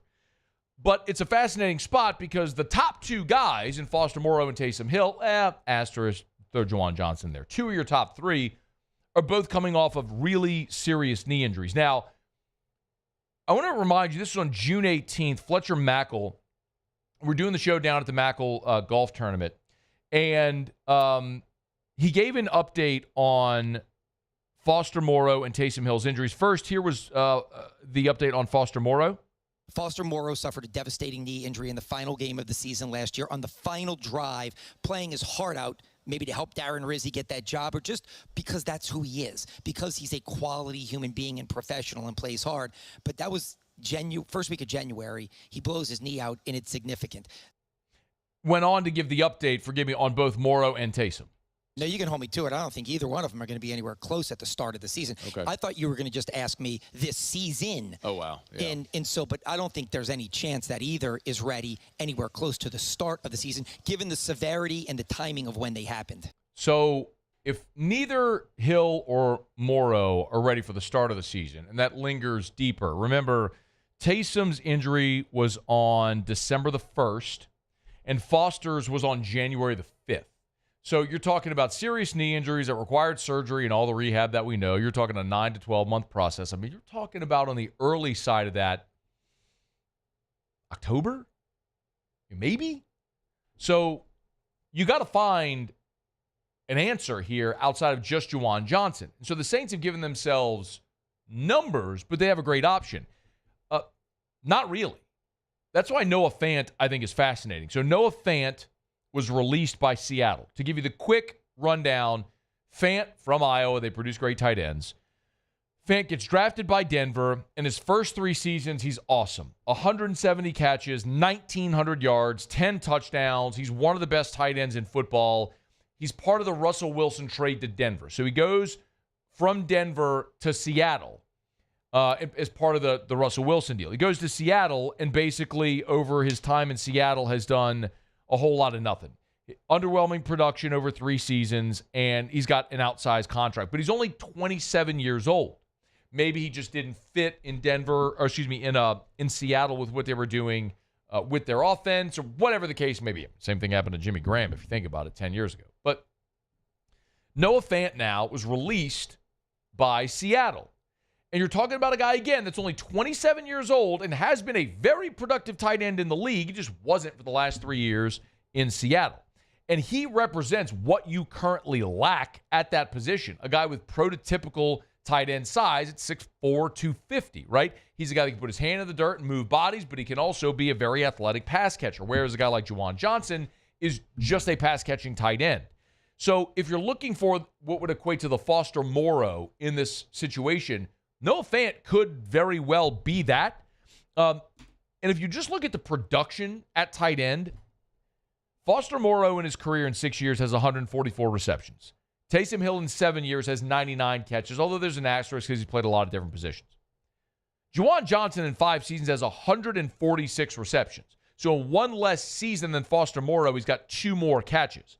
But after those 3, Jack Stoll, who was with Kellen Moore in Philly, has 22 catches. Dallin Holker has 3 for his career. Seth Green, Michael Jacobson, Moliki Mataval, Trayton Welch, all with 0. So 4 of your tight ends have no catches. The other 2 have 22 and 3 catches respectively. 2 of your guys are hurt, and then there's Juwan Johnson, who's really only a pass catcher. You need tight end help. It's why they have so many numbers. Now, the question for Noah Fant is, how much would it cost, and is he interested? Because Noah Fant will probably have options from other contending teams to go play for them. Now, I don't have a list in front of me of what are the most tight end needy teams. I don't know everybody's. I know the Saints have 9 tight ends, and 2 of them are injured. I don't know what the other 31 teams are looking at tight end. Like, I could pretty safely assume Kansas City's not looking for tight end help right now. I could pretty safely assume the Ravens aren't looking for tight end help. Like, there's some that are very obvious. But if you look past the top dozen or so teams with really good situations at tight end, is there another contending team that might be interested to bring him on a 1-year deal that'd be more appealing than the Saints in the middle of a rebuild? And yes, the Saints are in the middle of a rebuild. 27-year-old Noah Fant, who early in his career was a really good pass-catching tight end and comes out of a tight end factory in Iowa that fits a very glaring need that the Saints have at least until Foster Moreau, Taysom Hill come back, if they do this season. Yeah, makes a lot of sense. Depending on how much it would cost, be in on it. The real question is, does Fant have other better options right now at the start of the season? But for 2025, the Saints right now have plenty of cap space if they wanted to spend it to add a tight end. They have right now $22 million in cap space. Saints have $22.3 million in cap space for this year. So if they wanted to be aggressive and offer Noah Fant a contract, they could certainly do it and get better in a hurry at a position where you're really thin. You have numbers, but you don't have a lot of proven production to do it with a young player. So something as we get closer to training camp here, worth keeping an eye on there with Noah Fant. By the way, this was Pete Carroll back in 22 talking about Noah Fant's first camp there in Seattle after the Russell Wilson trade. Noah had probably had one of the, maybe the most spectacular camp of anybody. I just thought he made plays throughout the whole time, down the field, short area stuff, understanding the scheme, all of he just adapted so beautifully. I didn't know, I didn't know him other than through the, the draft process, but he handled himself just impeccably. He had 50 catches his first year in Seattle, 32 his second year, and 48 a season ago. The touchdown numbers weren't necessarily there, just one touchdown the last 2 years. But Carroll liked him at the front end. Of course, Pete Carroll obviously isn't the coach there anymore. So coaching change, different scheme, a lot of turnover, led to not being a great situation, but a lot left in the tank. We'll see if the Saints might make a play for Noah Fant. All right, it's after further review. We'll knock out our final break of the show. We'll wrap up next on AFR. AFR. We're brought to you by the Watermark and the Renaissance, two amazing hotel properties, Watermark Downtown, Renaissance Southtown. If you're thinking of hosting an event here in the fall, or maybe you're already looking ahead to 2026, call my friend Allison Crump over at the Renaissance and the Watermark, the events manager. I love what she says all the time, is that we're in the business of saying yes. They have so many options at Renaissance and Watermark that they can manipulate their space to host whatever you have. If it's a wedding reception, if it's an awards banquet, and you need their ballroom for up to 500 people, they can do that for you. You have a corporate ballroom, or a corporate board meeting, I should say, they could host you at Renaissance or Watermark. Watermark's awesome. When you go down into the basement there, down the marble staircase into the bottom of the Watermark, and they have the old bank vaults that they've hollowed out where you can have private dining there, you can have board meetings there. It's incredible. It's the Renaissance Southtown, the Watermark Downtown in Baton Rouge. Check them out. Make sure you call our friend Allison Crump over at the Watermark and the Renaissance for your next event. You can host it downtown or Southtown, Watermark and Renaissance. At Sunshine, we know what you see when you look at your land. Where others may see dirt, you see the foundation you've built your life on. This, it's hallowed ground. It's past, present, and future. We're proud to provide quality John Deere equipment to help you maintain the land you love. Check out our current promotions and learn more about what it means to be powered by sunshine at sunequip.com. At Auctioner, we know healing is a team sport. That's why we've partnered with world-renowned orthopedic surgeon Dr. James Andrews to create the Auctioner Andrews Orthopedics and Sports Medicine Institute. Whether you're a professional athlete or a weekend warrior, our team of specialists are dedicated to getting you back in the game. So whatever your reasons are for reaching your personal best, we've only got one: you. Auctioner Andrews Institute. Long live you. At Luba Workers' Comp, our journey began over 30 years ago with a simple belief: our clients come first. At Luba, our business has always been focused on people, not policies. Through every success and challenge, we've continued to grow because we've stayed true to our values, committed to providing you with genuine dependability. Because your well-being is more than a priority. It's our purpose.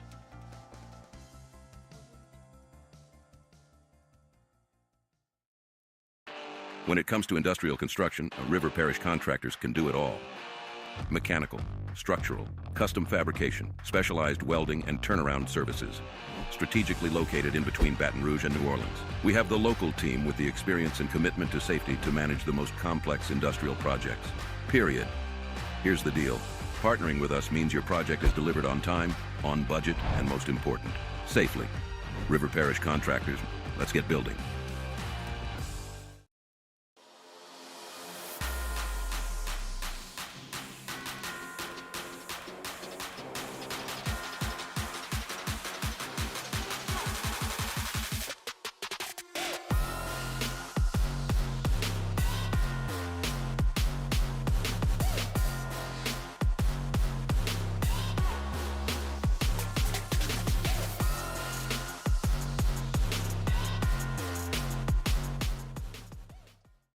Gulf Coast Office Products is a nationally recognized Savin office equipment dealer based right here in Louisiana. Over 100 employees strong, Gulf Coast has the boots on the ground to support all vertical markets, from education, engineering, legal, and finance. With the latest in office technology, from desktop to production segment units, Gulf Coast and Savin have the perfect fit for you. Call 225-756-2644. That's 756. After further review, presented by Relief Windows. Windows, doors, siding, and oh, we do shutters too.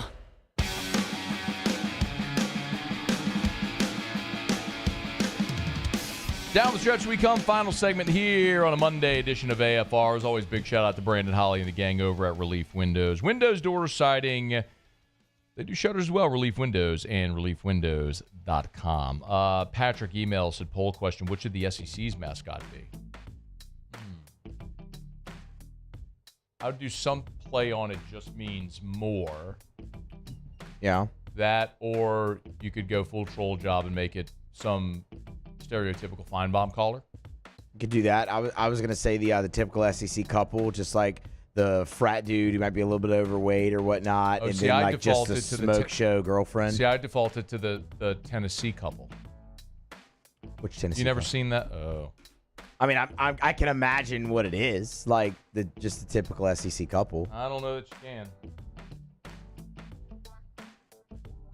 As soon as you show me this, I'll probably be like, oh yeah, I remember I saw that. Oh, I'm sure you have. Yeah. I think that should be the SEC mascot, though. The typical SEC couple. There it is. Oh, yeah. No. That's not what I was going for there. No. There it is. No, but I do, yeah. This one. Good old Rocky Top. If I'm not mistaken, that might have been from the 2001 SEC championship game. Oh. But that's what I was going for right there. Yeah, no, that's not the direction I went. Yeah. No.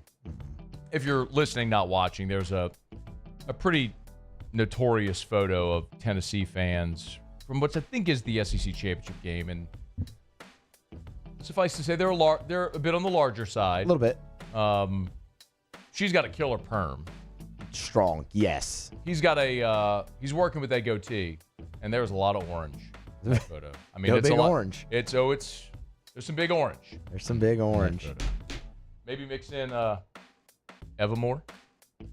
Erica sent me a picture today. She was at a pharmacy in town. Walked in, they had a big Evermore display. You can get it anywhere. EVAMOR, Evermore.com, Evermore.com. And told you last week, it's also now available at the world's largest retailer. You should go to Rouse's. Go to Rouse's because we love Rouse's. And they have Evermore at Rouse's. But they do now have Evermore in Walmart. So if you do shop at Walmart, you can find Evermore in the Southeast. All over the Southeast. So EVAMOR, Evermore.com. Natural artesian water, better form of hydration. It's delicious. Check it out. EVAMOR, Evermore.com, Evermore.com. All right, no Otter Lock since Jimmy's at Del Mar, where the surf meets the turf. That's what I've heard. And where he will certainly be absolutely worthless until football season starts. Because when he comes back, he's just going to be so off his game. We're going to have to get into football and get into that rhythm. So we'll get back to Otter Locks for football season. Oh, he'll give us some picks before then, but we're not going to play any of them.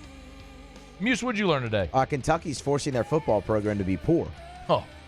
45% of the rev share is going to basketball. LSU's giving 15% to basketball. Paulie, what did you learn?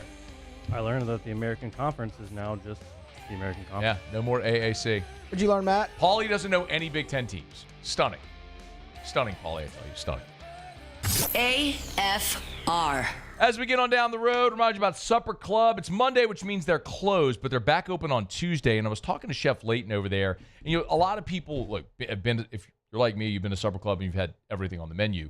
One of the things that he's trying to do there is add variety to the menu to always keep it fresh with great options. So they're starting to serve bison as well. And this isn't these are bison ribeyes and fillets. This is some of the best meat you will ever eat. Absolutely incredible. And they get the bison on Tuesdays and Fridays. So tomorrow's Tuesday. Great opportunity after work. Bring a client. Maybe meet your significant other. Go to dinner at Supper Club tomorrow, Tuesday, and try the bison. Try something totally new. And it's only at Supper Club. You can get your reservation at supperclubbtr.com. Supperclubbtr.com.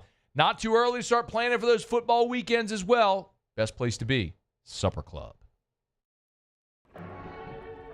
These are the luckiest ice cubes in the world. They could have been a thankless bed for an all-you-can-eat salad bar. But instead, they've been called upon to cradle and cool a crisp, refreshing Dos Equis. Looks like the lucky just got luckier. Dos Equis.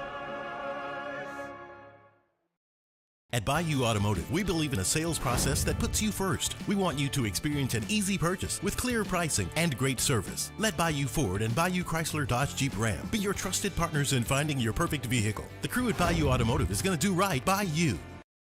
Businesses like yours are the soul of our community. You deserve someone who'll deliver the internet services you deserve. That's why local businesses rely on Rev Business, 90 years of building connections. Visit us at letsrev.biz. ED, low T, or simply seeking to optimize your health and performance? Goodwood Men's Sexual Wellness offers a range of discreet services to address your specific needs. We empower men to reclaim their health and confidence. Visit yourgoodwood.com. Today, we are shaping tomorrow. We are researching how extreme stress impacts the immune system, from trauma victims to athletes and even astronauts. Our work is leading the way in sepsis treatment, saving countless lives. We're unlocking the mind with music in exciting new ways. Our Lady of the Lake Health and LSU are improving the health of our state. That's the impact of champions. Imagine the impact we'll have on the future. Together, we roar.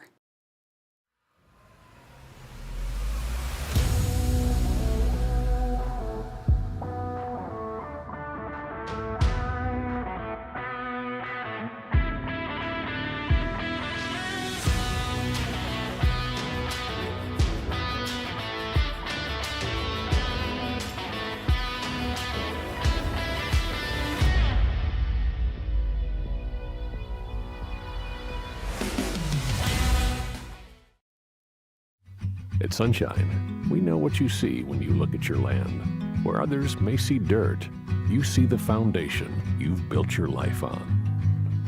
This, it's hallowed ground. It's past, present, and future. We're proud to provide quality John Deere equipment to help you maintain the land you love. Check out our current promotions and learn more about what it means to be powered by sunshine at sunequip.com. Parish Construction and Roofing. This is Coach Kim Mulkey. Go to parishbuilt.com for all of your roofing needs. From your hometown, parishbuilt.com. At Luba Workers' Comp, our journey began over 30 years ago with a simple belief. Our clients come first. At Luba, our business has always been focused on people, not policies. Through every success and challenge, we've continued to grow because we've stayed true to our values, committed to providing you with genuine dependability. Because your well-being is more than a priority. It's our purpose.